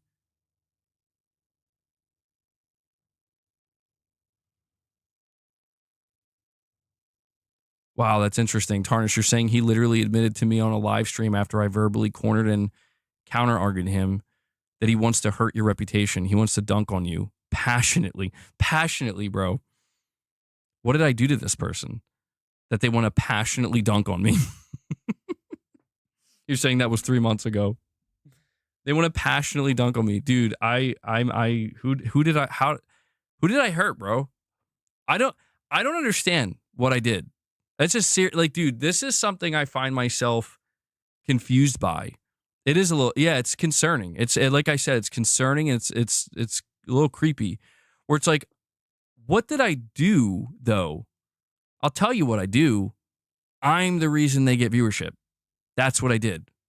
That's all it is. It's not, this person doesn't care about me. This person doesn't even know who I am. They have no fucking idea who I am or what my life entails. It's because I'm the reason they get views, and they know it. They know it. And you know what? I'll issue a dare. If that's false, if you believe what I just said is false, that no, I don't just get viewership because of you, MBG, then I dare you for a week. Your normal content. Don't bring me up once and see how it goes. Prove it. Prove it. Something tells me they won't, because what I'm saying is true. And, maybe they'll embrace it. Maybe they'll say, yeah, it is true, and I don't care. It's like, okay. All right. Well, I'll keep that in mind. People like that exist all over YouTube and Twitch. Well, yeah, I mean, everybody, to a degree, like, everybody, I think, changes their content format over time. Over time. But, yeah, I don't know. There's no reasoning with these people. There's no reasoning with them. Irfan, dude, Rich is gonna lose it. Oh my, I hope, don't tell him about this. Don't tell him that I agree with Colt. He's probably farming this. Jeez, man. Well, it's the nature of it. It's the nature of the game, like I said. But I do have to question, like, what is going on with people? Like, are people well? Are people well? What would be something that would be, I've thought about doing? And I'm not saying I'm going to. It's just just spitballing. Just for the fuck of it, I've thought about, like, completely transforming my channel. And what I mean by that is, like, I basically, my channel has been, like, PlayStation for many years now. And I thought, like, what if I just do a full-blown rebrand? Bring him on as a guest. Oh, yeah, that'd be wonderful, wouldn't it? Yeah. No, but I mean, like, a full-blown rebrand, right? Like, something that's, I don't want to say dramatic, but it would be noticeable. Where it's like, I get the feeling that a lot of people, they gravitate towards my channel in a toxic manner because I'm like, oh yeah, I cover PlayStation, right? But the reality of the channel here, truthfully, the reality is we actually cover a lot more than PlayStation. Even today, the majority, dude, today's stream is a prime fucking example. If anything, today's stream is a prime example of why I think, I don't know, it might be worth me looking into rebranding completely. Because it's like, I'm not saying it would change. I'm not even saying it would change much on the end of people being toxic. It's not about changing that per se, but it's this idea that, like, when I asked you guys earlier, like, why do people keep saying you guys? Why do I keep getting grouped in with people? Like, I don't know who you people are. Who are you talking about? It's like, no, dude, you're a pony. And it's like, well, okay. Well, I mean, that's Solid Snake. I don't know. It's like, oh, okay, yeah. And I got PlayStation member badges. And it's like, all right, yeah, I align my channel with PlayStation, where it's like, I cover PlayStation. And I think for a lot of people out there, that's all we need, And I've been thinking about this because I'm like, I don't understand. Like, how can it be that I have so much content out here where I don't say the things that people claim I do, or I've said certain things that people, they just ignore and they pretend doesn't exist. You know, and yeah, and that's the thing. It's exactly. You're saying my takes are considered bias, and like I have biased takes, and okay, maybe I'm sure that's true sometimes, but I have a sneaking suspicion that it has maybe more to do with my own branding of like, well, you don't shy away from leaning into the PlayStation, you know, enthusiasm. You know, and it's true. I've talked to you guys where it's like, yeah, I don't play Nintendo and I don't play on PC, but I'm just thinking like, you know, maybe it would be good to just basically say, you know what, fresh start. Where, you know, my feelings on PlayStation don't change at all. Like I feel how I feel, you know, and that's why I'm saying like, but it's like, okay, well, what did we talk about today? Today we talked about the Steam Machine. Today we talked about Valve. I put in my title, the Steam Machine may cost more than the PS5, but the reality is, take the PS5 out of the title, not much changes. Title could just be Steam Machine is going to be more expensive than we thought. Yeah, I'm going to have to get that. I'm going to have to get that Sony full body tattoo removed. That's going to be painful. Yeah. There's a reason why I've never went shirtless on the channel, bro. It ain't even a fucking Sony tattoo. It's a Mark Cerny. I got Mark Cerny's face on my back.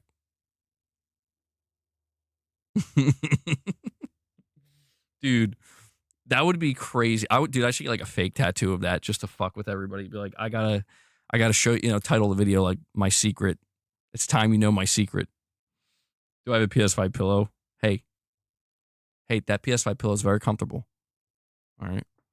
No, but I'm serious about this, where I'm like, you know, yeah, and yeah, that's one of those things where I don't know what I was thinking that day, Eric, but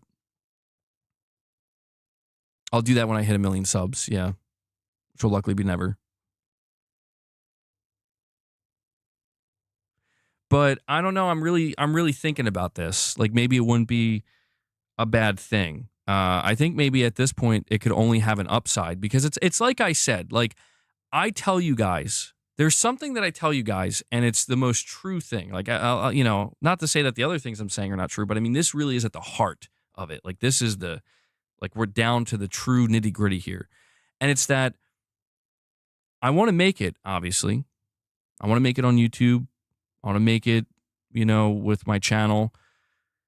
But the thing that matters more than anything to me is I want people who are showing up to show up for the right fucking reasons.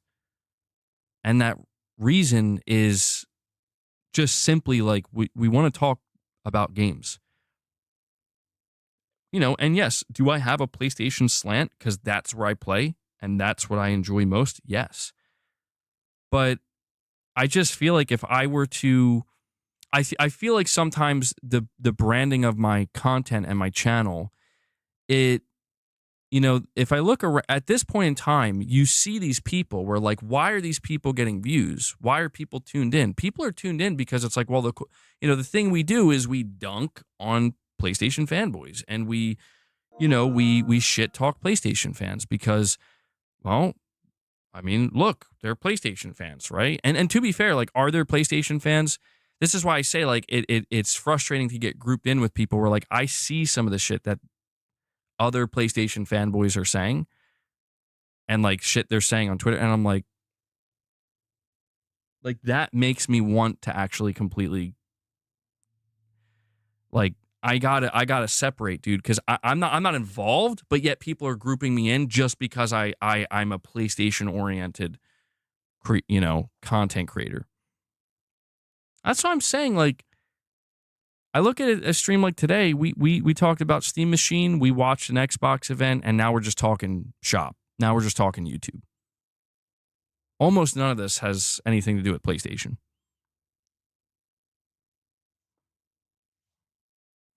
I missed this super chat from Armani Coleman. He says, I also can't wait for 007 First Light. You're good with examples. Is James Bond a peak human or a peak human in thinking he's a peak human?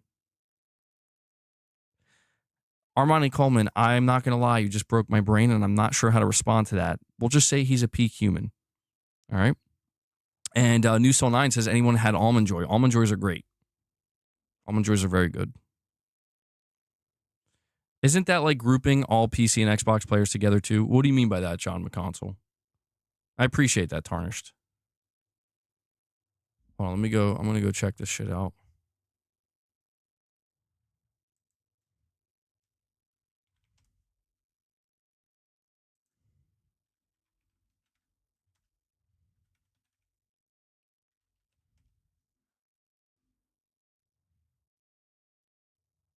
I can't even find this person.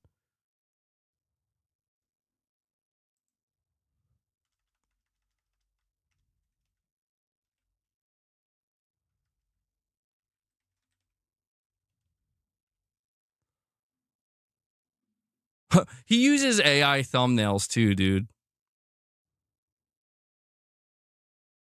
Jesus.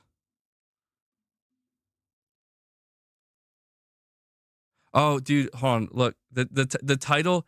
Wow. Oh my God, you guys aren't kidding. You guys aren't kidding.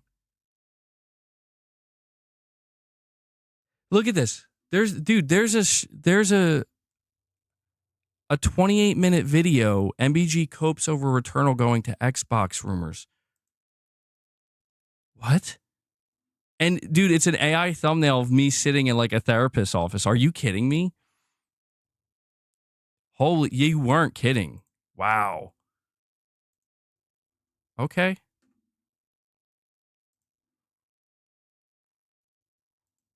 Oh, yeah, no, that's all his channel is. That's all his channel is. And you're right, dude, he's got a stream. It's 5 hours and 45 minutes. There's no fucking way.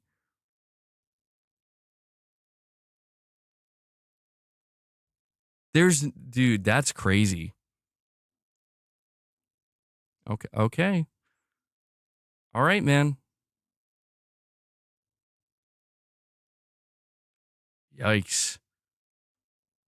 You know what's crazy though? Well, again, I say that's not crazy. It's sad. It's when I come across these channels, it's like, guys, I know who you're looking up to. There are like one, maybe two successful people at most on YouTube who do what you're trying to do. You know? And I understand that they see that and they're like, well, I can do that too. And it's like, I guess you can, but do you think you're gonna do you think you're gonna reach their heights? Do you think that do you think they're gonna welcome the competition? You're not competition to them because that's like how low you are on the totem pole, dude. He's streaming right now, reacting to my live stream. People would do that. They would come to my stream as I'm streaming and be like, let's see what MBG has to say about that PlayStation event. It's like, dude, you guys fucking are lame, bro. I'm sorry. Like, I don't know what else to call it. What is it? Like, what do you call it? I don't know what to call it. I'm serious. It's like you're sitting there like suckling a content creator's piece of content. You know? So you can get what? Fucking crumbs? So you can get like dollars and pennies? Like what are we doing here, guys? Like that's your potential? Your potential. Your max fucking potential. And this is the thing about these people. There's a reason you hear the term bad actors. The term bad actors, at least in this case, is people who are they're attempting to put on an act in order to avoid the truth and convince everybody that this is okay and this is normal. When in reality, it's like, dude, there's no fooling anybody here. Like, you're out here making it known to everybody that your max potential is this. It's this right here. Your max potential is to sit there and spend time you'll never get back. As far as we're aware, unless it's in the next life, time you'll never get back. Energy, which is limited. Bottom feeding.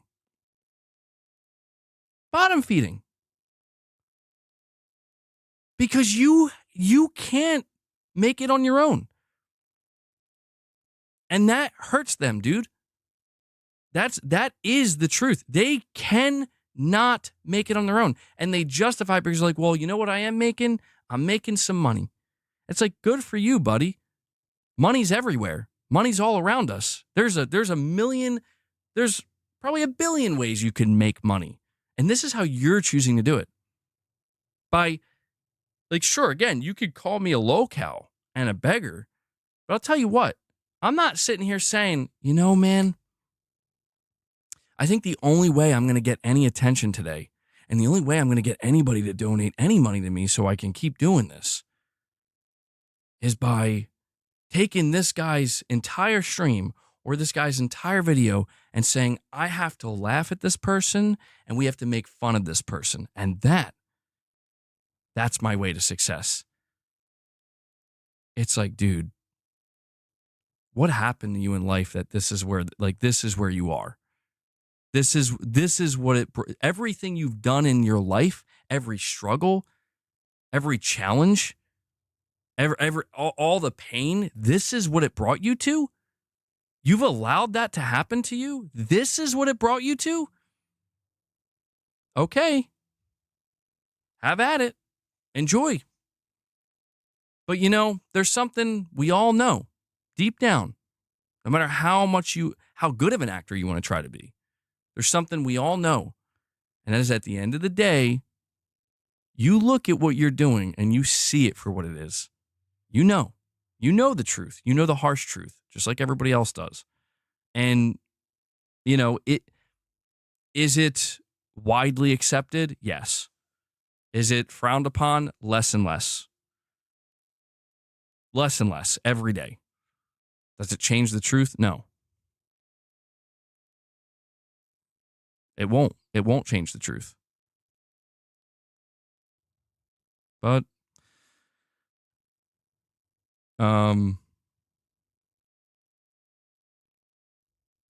no, yeah, and John McConsole, I know. I think I'm just riffing on it so much now because frankly, I think I'm a little bit delirious from my headache. To be honest, my headache's actually starting to go away a little bit. I have to admit, like, I don't know, maybe that's what I need. I need to kind of like vent. I'm just kidding. I don't think that has anything to do with it. But I don't know, maybe I did need to rehydrate. My headache's going away a little bit. But well, you know what, Irfan? Yeah, we'll see. We'll see, Irfan. I don't know. I have some thoughts. No, I know, John McConsole, and I appreciate that. I guess it's because it's like, even though that's true, I'm perplexed by it. You know, I see things all the time where I'm like, I'm not trying to view everything through the not that there's anything wrong with this. We're forced to do this, but I try not to view everything through the lens of numbers. You know? It's like when I see people, like, there are people out there making unbelievable money, finding unbelievable quote unquote success, but some of the things they're doing to acquire, it's like, I don't know, man. Like, I understand that when you're surrounded by all that, I don't know, all the worldly things, I guess, where it's like, yeah, your bank account's padded, you're living the life, you know, everybody around you loves you, you're able to surround yourself with, you're able to completely control your environment. I guess it becomes very easy to become less critical of yourself. You know what I mean? And I try to view the way I try to view the way people behave is like, doesn't matter if there's one person watching, it doesn't matter if there's a million. It's like, integrity is integrity. And I don't know, there's people who sell their integrity for pennies. There's people who sell their integrity for millions of dollars or more. And the common thing between both of those people is you're still selling your integrity. One person's rich, one person's poor, but they have something in common. And I don't know. I've just been kind of viewing things that way these days, where it's like, because the thing is, it doesn't hurt. Like, I think sometimes people, and I express myself this way, where it seems like I am hurt by something. It's like, I'm not hurt. It's just like, what's wrong with you? Like, can we make it? Can we look at you for a moment? Because people spend a lot of time looking at me, and that's fine. I'm out here live streaming and doing content, but it's like everybody's willing is like, here, let's tell you what's wrong with MBG, but it's like, what about you though? What's going on with you? Because there's definitely something there, and something tells me you're trying to avoid it. I do wonder. I'd sell my integrity for a 6-pack. TP says, how did you feel about the event? It was a 6 out of 10. I gave it like a 7, 7.5, because there were quite a few games I enjoyed. There were quite a few games that I actually was like, damn, this looks good. So I think it was a pretty good, for a 30-minute event, I'm like a 30-minute one that just kind of came out of nowhere. I'm like, yo, I'll sign me up. That's good. I'm happy. MBG, we're sorry for letting you get into this messy topic. It will never be on your level. I believe in having moral integrity over trite, toxic moral decadence that only leads to social rejection. Thank you, Tarnish. You have such a way with words. Therapy sessions, bro. Well, I mean, to be honest, it is appropriate and justified, because like I said, my stream, and I got to go check this out again, dude. My stream started out with, I'm waiting for a big YouTuber. I'm serious. I'm waiting for a big YouTuber to make a video on me because they believe I copyright struck some dude clipping me. Because I'm waiting for that, and that's going to be a big problem for me.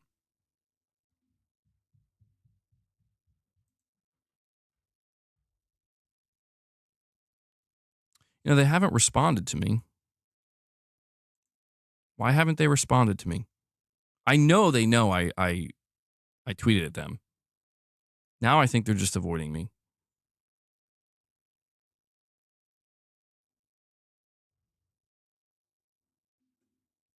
I'm going to tweet at them again.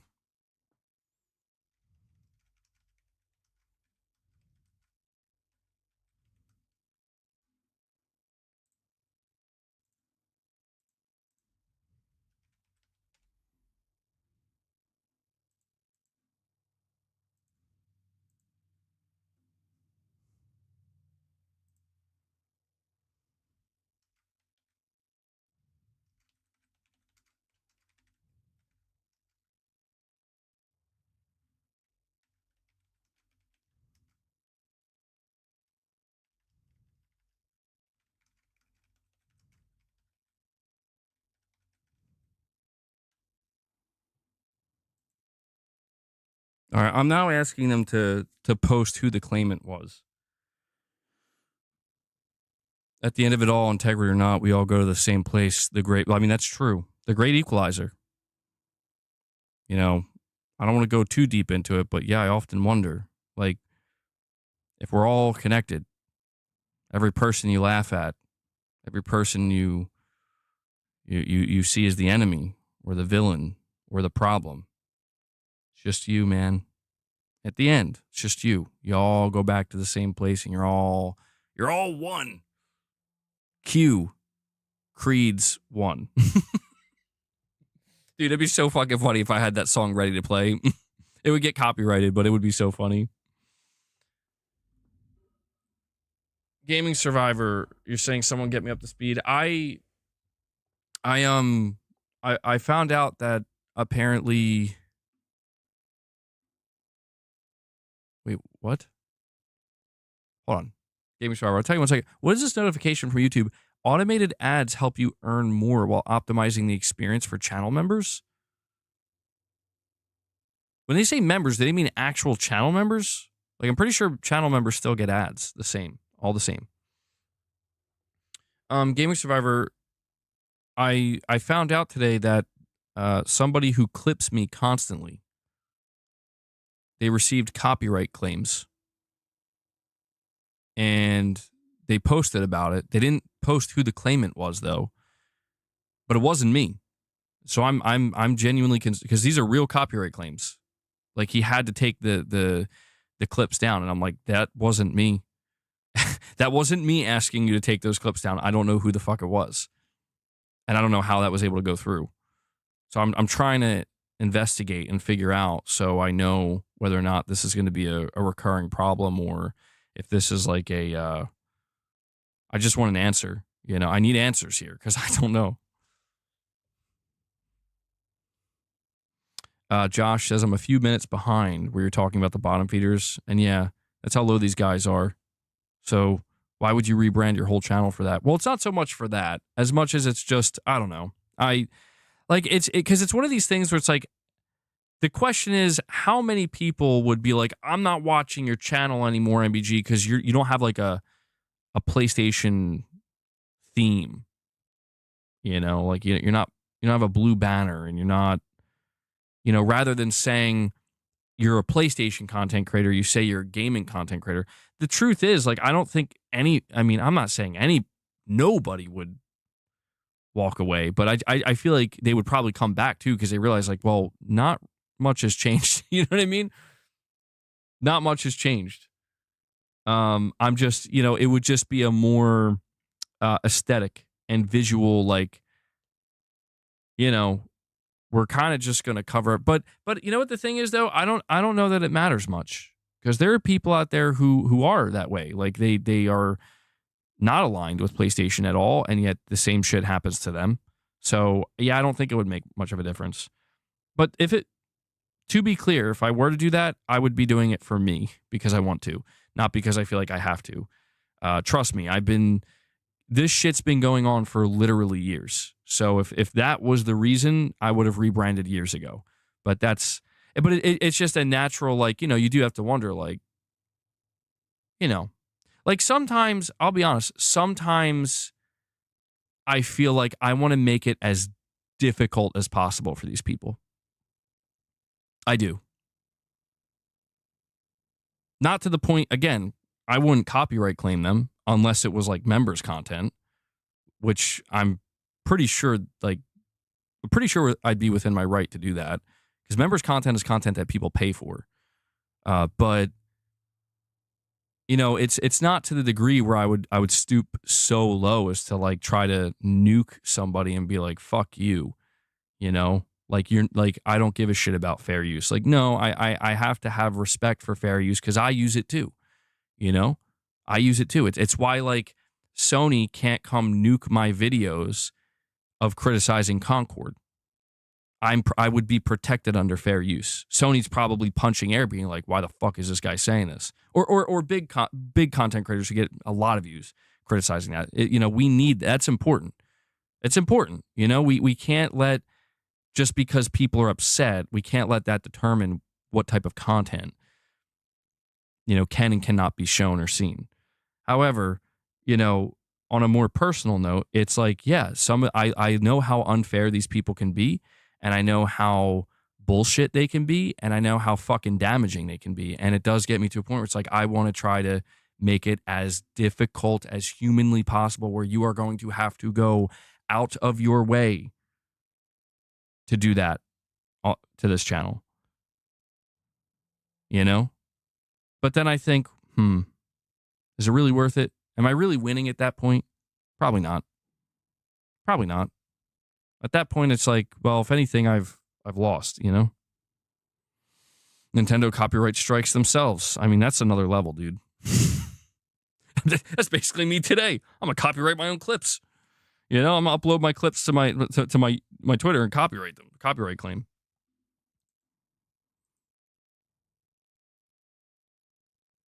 Still no fucking response. Dude, I'm pretty sure this guy's avoiding me. Pretty sure this guy's avoiding me because he's posting all over his Twitter. It's like, dude, I'm responding to the situation. Posted 28 minutes ago. You're talking about a dude who stalks my channel, which is fine. You're allowed to stalk my channel. I like it. I like it. I need it. Please continue to do so. But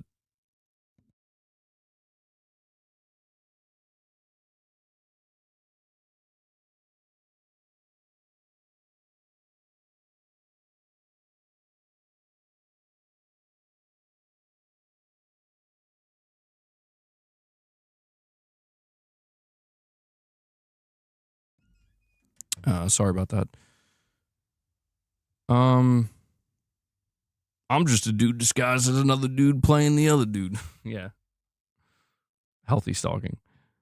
No, I'm just saying, like, if people want to spend, people can spend as much time on my channel as they want. I welcome that. That helps me. I just find it strange that it's like, dude, I'm asking this person a question, you know, and this person is always on my channel, always clipping, but now suddenly it's like, well, I'm gonna have to wait for a response, I guess. Because I need an answer to this situation because it's going to bother. Because if I don't get it from this person, I'm gonna have to investigate deeper.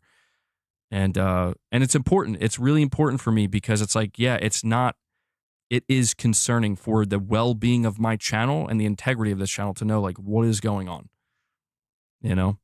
So it's critical that I need a name. Where is he? I need a name. I do. I need to know who issued that copyright because that will answer the question. Gaming Survivor is saying, I've got zero sympathy. Time for the Clipper to get a real job. Did you see Claire Obscure 33 want every word the golden joysticks? Yes.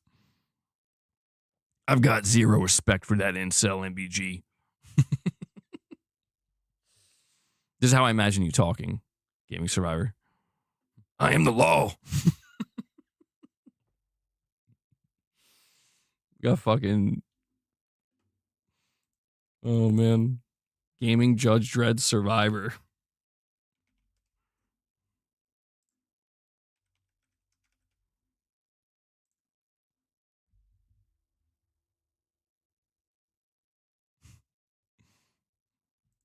Central, were the bullets recovered from the bodies of Vardis and Lily Hammond so DNA coded?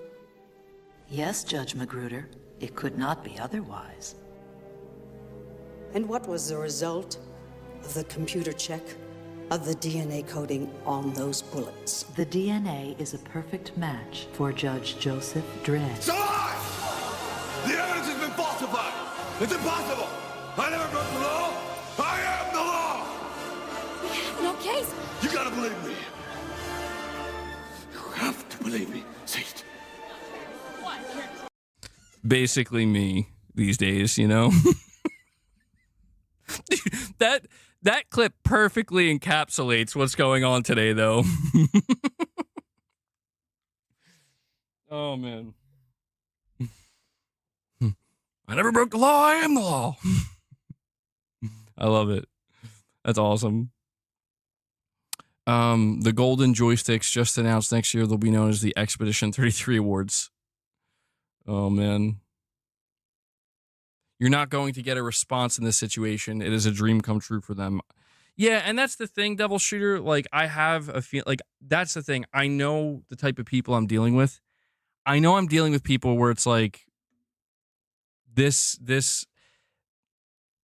the idea of me copyright claiming their content is exactly that. That is a dream come true. And that's why I'm like, yeah, it's one thing if I did it, and it's like, yeah, I did that. It's another thing when it's like, actually, I am just as confused as you, where it's like, I don't know who did this, and I need to find out before it happens again. And this, you know, this entire situation blows out of proportion. But, you know, my assumption is that if I don't get an answer, I'm probably gonna have to contact Twitter. You know, I'm gonna have to contact somebody that can tell me like what's going on. And I don't know how difficult that will be. Maybe it's not difficult. Maybe it's easy. But yeah, I don't think I'm gonna be able to not figure out who did this, because something tells me that, like, yeah, people are going to want to use this. They're gonna. I mean, dude, people weaponize the dumbest shit against me. People weaponize the fact that, you know, I talk about you know, Xbox when there's Xbox news pertaining to PlayStation. People weaponize that shit and they try to, you know, run me into the dirt. So it's like something like this. Yeah, this is like a fucking. This is like a full. They were just handling like a full blown arsenal, you know, that they can do. God knows what type of damage, unless I figure out, you know, I have to be able to show, like, because that's the thing. Like, this person did not show who the claimant is. Unfortunately, I'm not educated enough on how copyright claims work on Twitter. Okay. I'm not educated enough, because I have no experience with it, on how copyright claims work on Twitter. Maybe some of you guys do. Like, can you get a copyright claim and not know who it's from? I've never heard of that.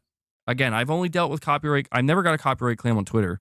I've only got them on YouTube. And every single time, the first thing I find out they show me is who's claiming it. You know? And so I have a hard time believing that this person wasn't told who claimed it. Because the thing is, on their Twitter, they're saying it was me. You know, they're saying, oh, MBG, you know, got to work this morning. And I'm like, no, I was busy making a YouTube video. I had no idea any of this was going on. And so it's like, well, if you're going to, I can't blame the person for assuming it was me, because it was my content that was taken. I understand that. But it's like, surely there's a name attached to who claimed this to get your account locked. Because if it was me, I'd be bragging about it.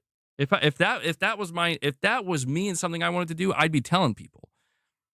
You know? But that's not the case. So yeah, I don't know. It just says the content holder. Yeah, see, that doesn't make any fucking sense to me, because as far as I'm aware, I'm the content holder of my streams. And I didn't do it. Dude, I posted like 3 tweets on Twitter today. That's what I fucking did. So it's usually told, especially from larger companies. I just need to find out if it was from the Game Awards or music that was associated with the Game Awards, because that's all I got. That's the only time I've been copyrighted in the last like 2 weeks on YouTube.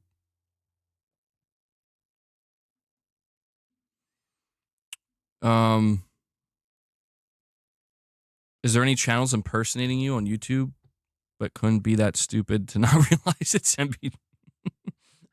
I'm going to be... Well, I don't know, John McConsole. I'm just finding out today that apparently there's people out there with like 2,000 subscribers spending more than half of their time on their channel reacting to my entire streams. So it's like, I'm at a point where I don't fucking know what's out there. And I'm starting to get a little concerned by it. You know, it's like things I'd rather not know. You know what they say, what you don't know can't hurt you. It's true every day. True every day. All right, let me go check.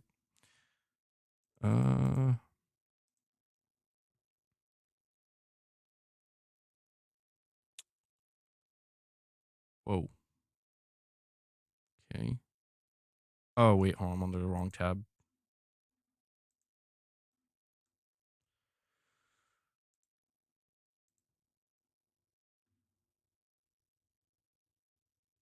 Nope, still no reply.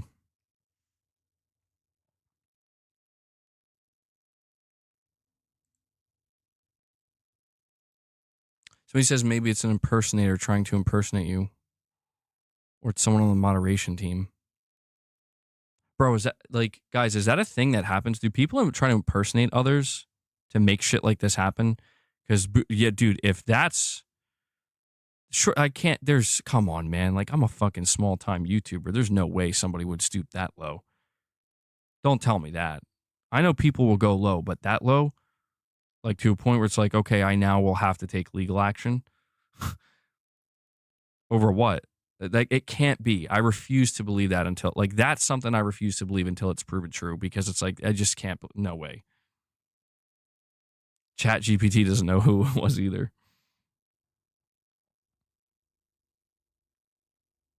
Hmm.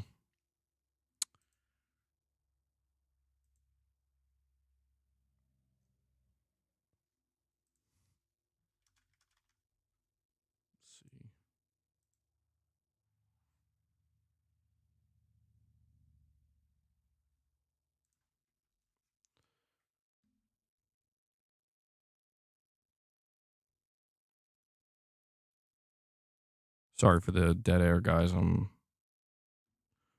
just checking around. I'm trying to get some kind of answer here. It'd be nice to get an answer while I'm streaming.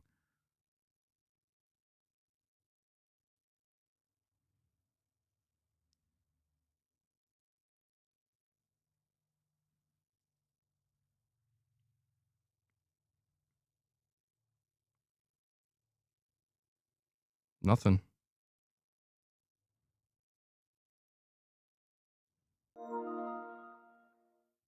Not getting anything, dude.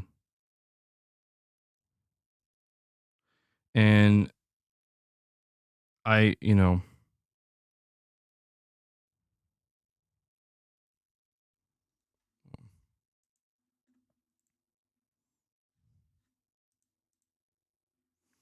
Ray, you're saying, oops, my finger slipped a lot on Twitter.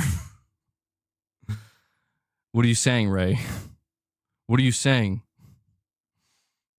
What are you trying to say? Was it you, Ray? Don't tell me it was you. Ray's like, I did it. It was me.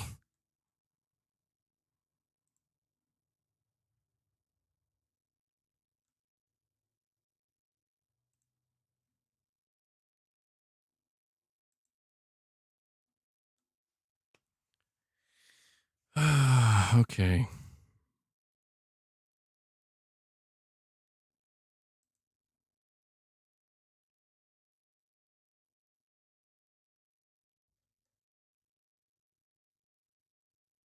Yeah, he's going out of his way to ignore me.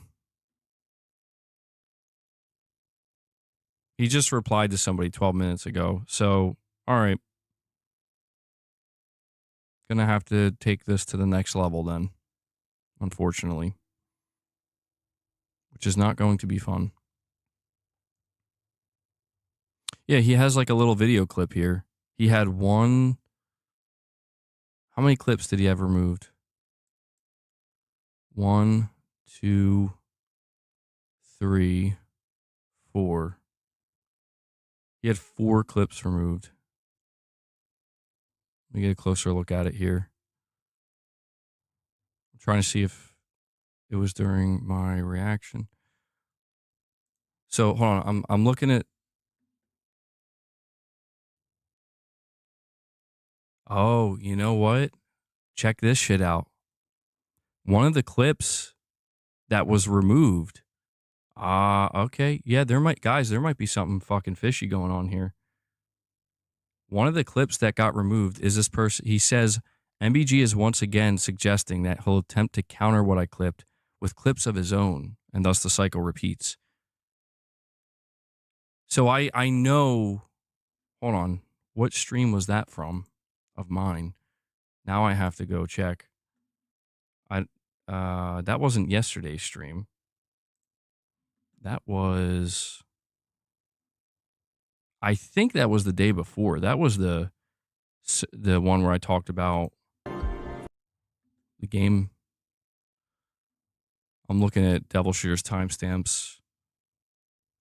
There's a section titled here, 2 hours and 39 minutes mark, haters. Yeah. Okay. Yeah, dude. So, there's 100% something going on here. So I did at least answer one of my questions. This is not from the Game Awards clip.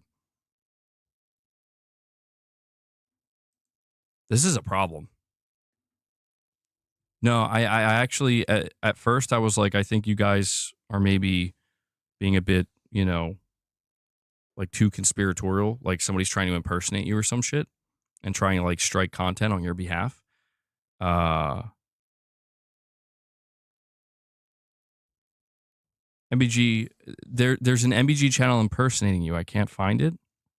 There's like 10 MBG channels, but I can't find the one you're talking about. No, I'm not saying they're impersonating me. It might even be on it. Like, there are occasionally like accidental things that happen. I mean, this could end up being an accident. I don't know. But this is fucking strange. Because, yeah, dude, like, that is my content. Straight up. Like, that's my stream. And the stream that these clips were taken down from,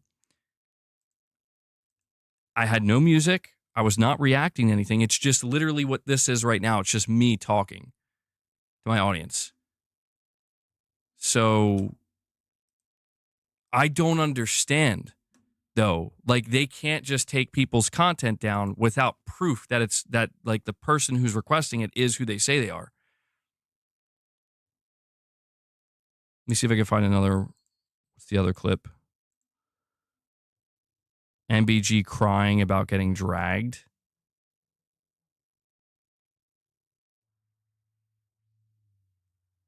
So all the ones that got removed were clips that this guy put out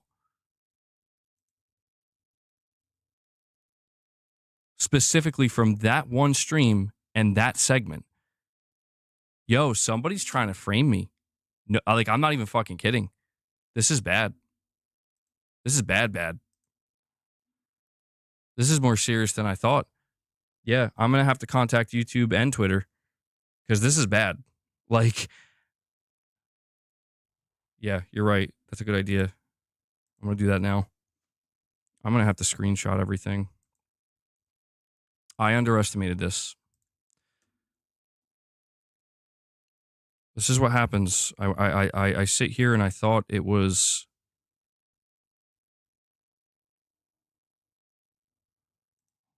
Hold on. I'm going to take all the screenshots I can now. I'm sitting here and I thought it was because it was the Game Awards stream, and that's not what it is.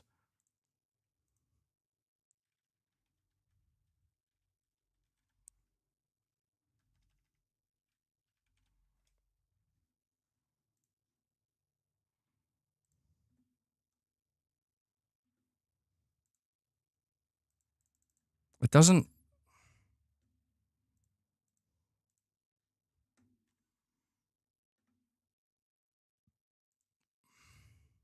Sorry for the dead air, guys. I gotta make sure to do this now.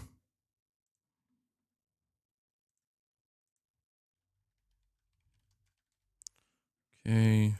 How many more do I got here?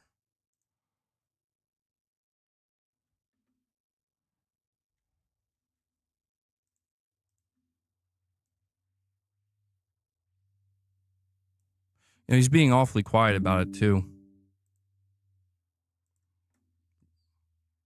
I can't help but notice that. Normally people would be shouting this shit from the rooftops, and not only is avoiding answering me, but being very quiet about it. He posted like 3 things about it and then isn't talking about it anymore. I guess he just moved on from it. Yeah, so something's fucking going on here, dude.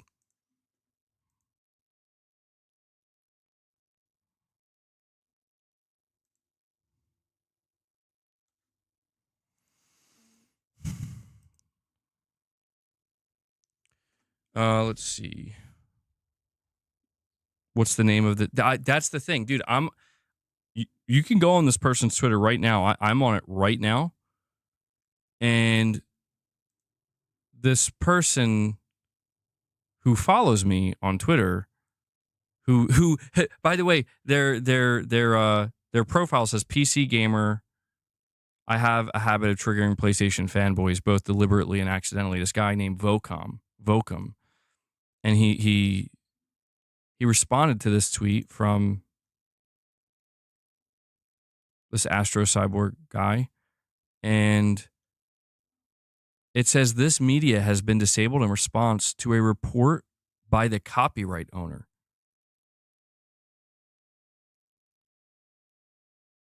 I don't understand. Like, what's even copyrighted? Like, that's all it says, dude. That's all it says.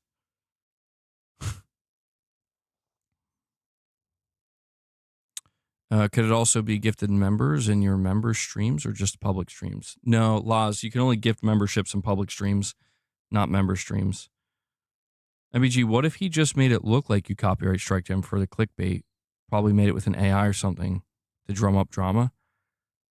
I mean, I never doubt what people are capable of with AI, but no, I checked the tweet. It was removed by Twitter. Like, the video was removed by Twitter. That's what's blowing my mind. Like, something weird is going on.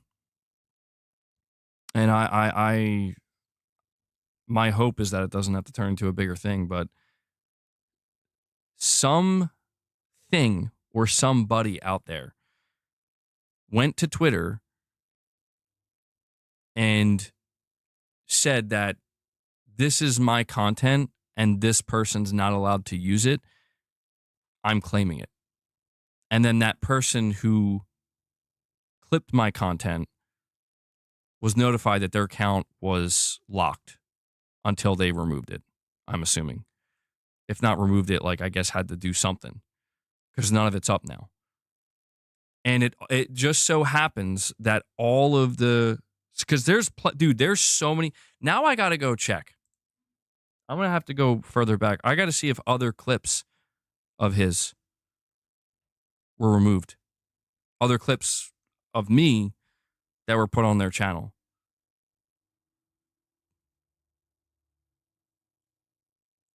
Holy shit. Yeah, they're all.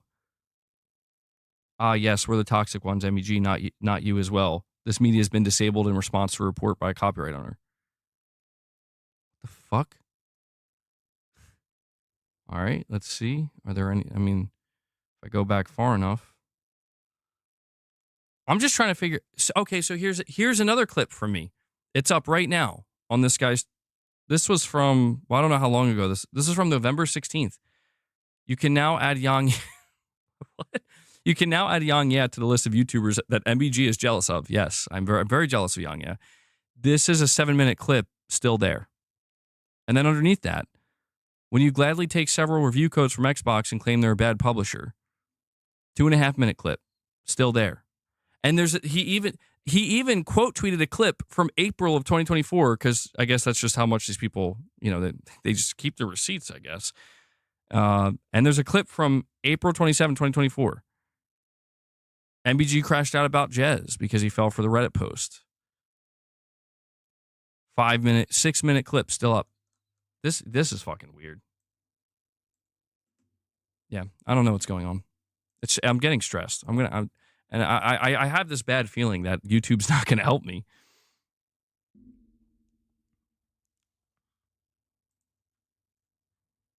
You're right. Screenshot it.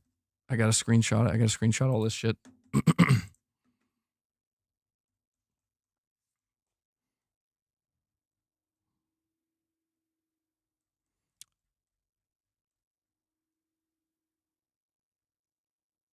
Jeez, man. It's crazy looking at this fucking person's Twitter, though. Like, my lord. I sure hope they're getting paid well, because this is an unhealthy amount of stalking. All right, I'll save this.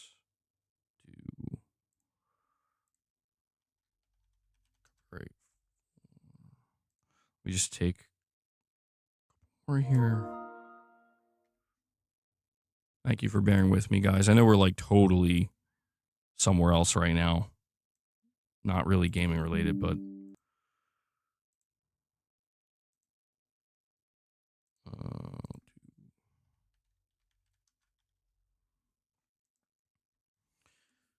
And yeah, I'm gonna have to try to go like way back, I guess. There we go. And the last one I'll take for now. I just don't want to spend the entire stream doing this.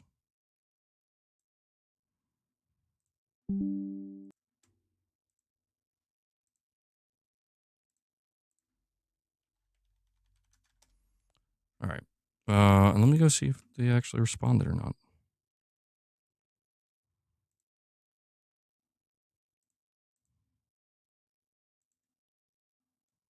Still no fucking response, dude.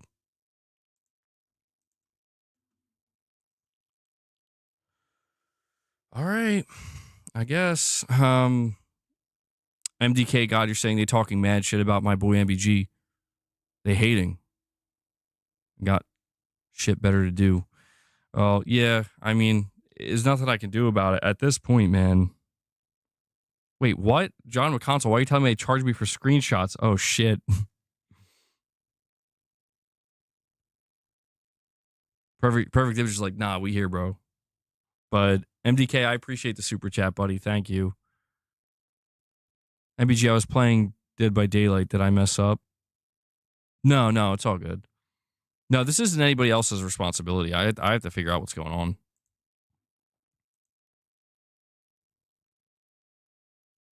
I need, like, I'm just on repeat, but it's like, I need to find out who, like, what is the name? What is the username? What is the name of the company? We just need a fucking name, because it's either gonna, like, it's gonna be a fake made up MBG name where it's like, that's not my handle, that's not my that's not my YouTube name, and it's gonna be like, oh, somebody fucking did this, or it's gonna be like some kind of, I don't know, some weird shit where it's like YouTube for reasons they're not disclosing or something, that which would be different. Standing ovation for that guy. Not necessarily, because it's like, I'm more concerned about, I guess I don't, it's not so much that I have to clear my name, I guess, because it's like, there's no proof that I did it. It just says the copyright owner, the content owner. But see, that's the problem, is it's like, well, who's the content owner? And it's like, well, who is the clip of? MBG. And I'm like, so yeah, everybody's going to look at that and be like, well,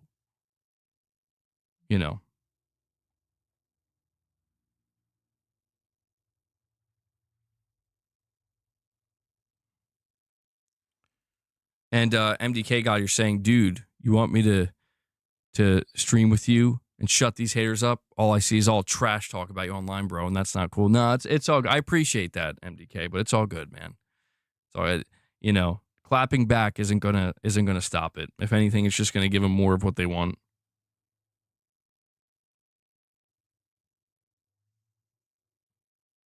Okay, so yeah, I don't know. I guess Mrs. MBG was doing a little bit of research into this, and she's saying that from what she read, now, of course, we're far from legal experts. It seems like it would have to be proven that it was me who claimed it. And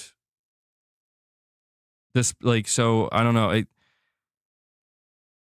don't know, man. I don't know.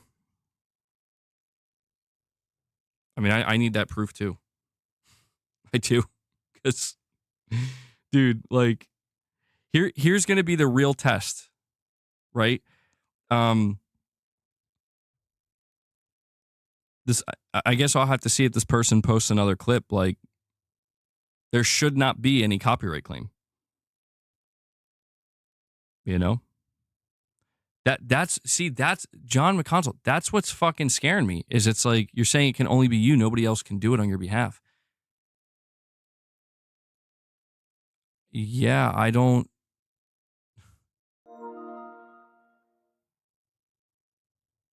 Don't forget they can Photoshop and make it look like you did it. That's true, but the thing is, the clips are actually gone, and they're not like deleted. The tweet is not deleted. Like, where the clip was, it says it was taken by the copyright owner. It was claimed. But you're saying that's why I think he somehow faked it. I don't know, man. It was me in another universe. Did someone hack into my account? As far as I'm aware, no. I have, I got all that kind of under wraps. I think I would know if that happened. I would have some inkling. Perfect image. At least you're saying read my last. Hold on. Boss, stop that. Stop it. Who provoked you to rant the other day? I don't know. I don't remember. Perfect image. That's a good question. I don't know that anybody provoked me. I think I just started doing it. You can make a video to say content removed, but I don't think you can retroactively edit a tweet that's been out for like more than a couple hours. I told you way earlier, someone is framing it as MBG doing a copyright strike. MBG, this is where for the first time I can't offer any links. I know I'm sorry about that. It's neither of our faults, Irfan. TP, you're saying, what are your top 3 2026 games? Also, what the F is going on with AI?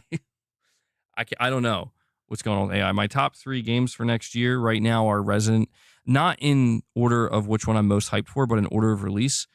Resident Evil 9, Wolverine, and GTA 6. GTA 6 is my most anticipated, though. You'll have to rewatch the stream. Yeah, that's very strange.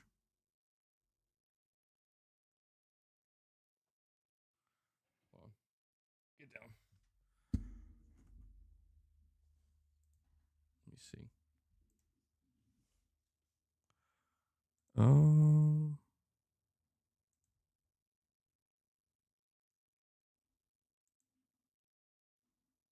Yeah, can you copyright claim yourself? I think some of you guys were talking about. Is that a possibility? Because like, I don't know. People are saying like he requested a copyright claim on his own tweets. Basically, is that a thing? I don't know if that's a thing. Because if it is, that's the first time I would have ever seen some crazy ass shit like that. That is a thing. Ain't no dude. How is that? So, what? I was joking about that earlier. That can't be a thing, can it? Let me see. Can you request a DM takedown of your own? Well, I mean, dude. So who made the joke that Nintendo copyright claims their own content? Yes, you. Oh my God. Okay, hold on. So this changes things up. Yes, you can request a DMCA takedown for your own content, especially if it has been stolen. Or okay, that's not. I don't think that. Yeah, the AI overview doesn't understand what I asked. On your own account. Yes, you can request a DMCA takedown for your own content on your own account, provided you are the copyright owner and have the authorization to act on their behalf.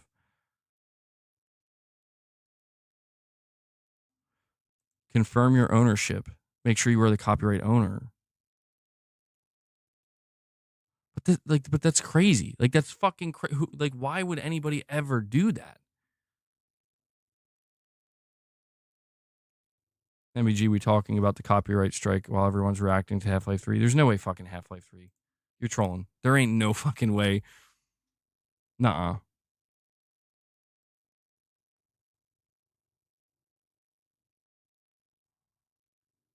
I think you got me on that one. I was like, yo, this would be the time Half-Life 3 is announced. That'd be crazy, dude. Nah, don't see nothing. You got me.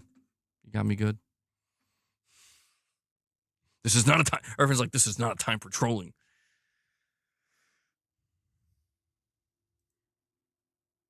Well, all right. I guess I'll just have to see what I can. He did reply. He said I posted everything I got.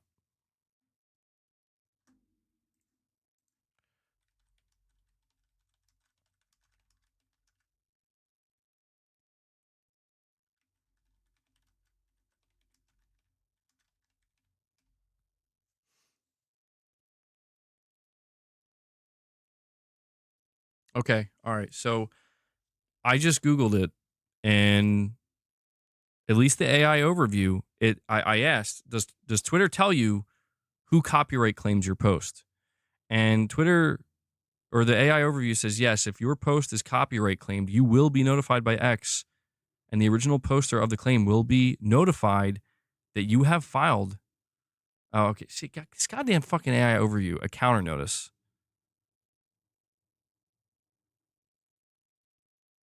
Yeah. Allegedly infringed of the claim, informed of the original poster's information, content is hidden. The content is not immediately removed, but instead marked as withheld. Content counter. You can file a counter notice if you believe you have the right to use the content.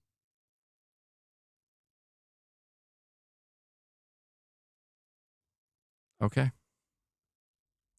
Yeah, I don't know. When I wrap it, I guess I'm going to wrap the stream up very soon because how long? Oh wow. Okay, we're almost at the 4.5 hour mark. MBG screenshot that you have no copyright claim messages. Yeah, I don't. Literally, my last notification is Kojima reposting my tweet. That's so funny. Hold on.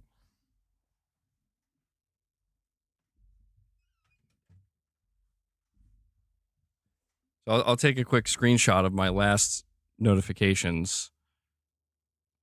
Just in case. I don't know if I'll need any of this shit. I mean, hopefully I won't. But that's funny. I forgot Kojima. All right. So the last notification I got was from November 17th.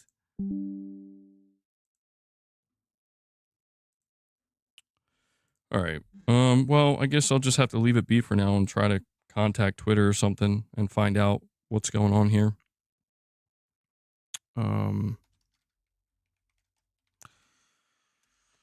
Weird times, man. Let me tell you. Weird times. Grok is 100 times worse.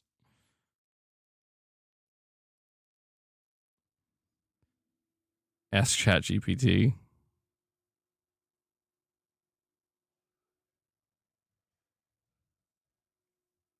Well, all right. I guess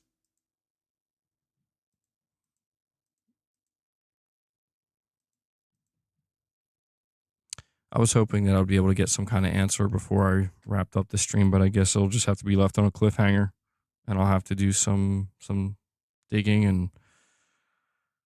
seeing who I can reach out to. All right. Well, guys, I think this will be a good place to wrap it up because I've hit like a brick wall here. I don't know where else to go or what else to do.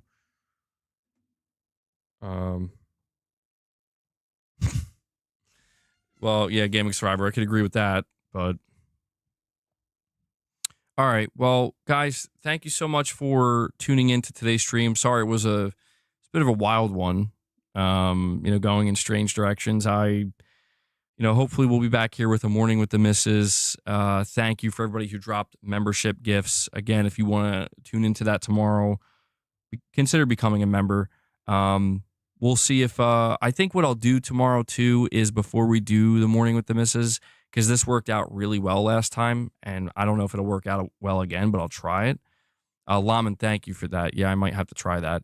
I might do like a 15 to 20 minute like pre-stream member drop where the idea is like we get people to come in as like a 15-minute like intro section where it's a public just like placeholder intro. People drop as many membership gifts as they can as the timer counts down, and give more people access to that morning with the missus and other members content. So we'll it worked well last time. We'll give it a shot again. But yeah, maybe that too. Gaming Survivor, we'll see. Tylenol doesn't usually work too good for me. But yeah, I gotta. Luckily, my head it's easing up a little bit. I think maybe a lot of it is dehydration because I noticed it started to go away after I drank that water. But also want to give a shout out to Devil Shooter who does the timestamps for the streams. If you guys see Devil Shooter in the chill boss in the comments, make sure you give him some thanks, show him some love. I know he appreciates that. Is he serious? You see him? Like, dude, it's time to go.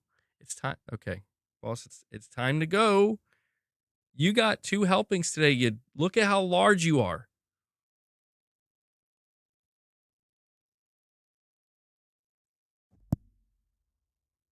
Okay. Is he serious? Like, dude, don't start scratching me. He almost fell. All right, guys, that does it. Hit the like button on your way out. Thank you if you dropped any super chats or direct donations, by the way. I can only do this because you guys make it possible. And I'm sorry that I wasn't really as on point today because of my headache. Hopefully I'll be better tomorrow. And I hope to see you guys tomorrow. So, all right, guys, enjoy the rest of your evening. I'll give you an update on this situation if I find out anything, and that'll be that. So enjoy the rest of your day. I will catch you in the next one. Till then, take care, everyone.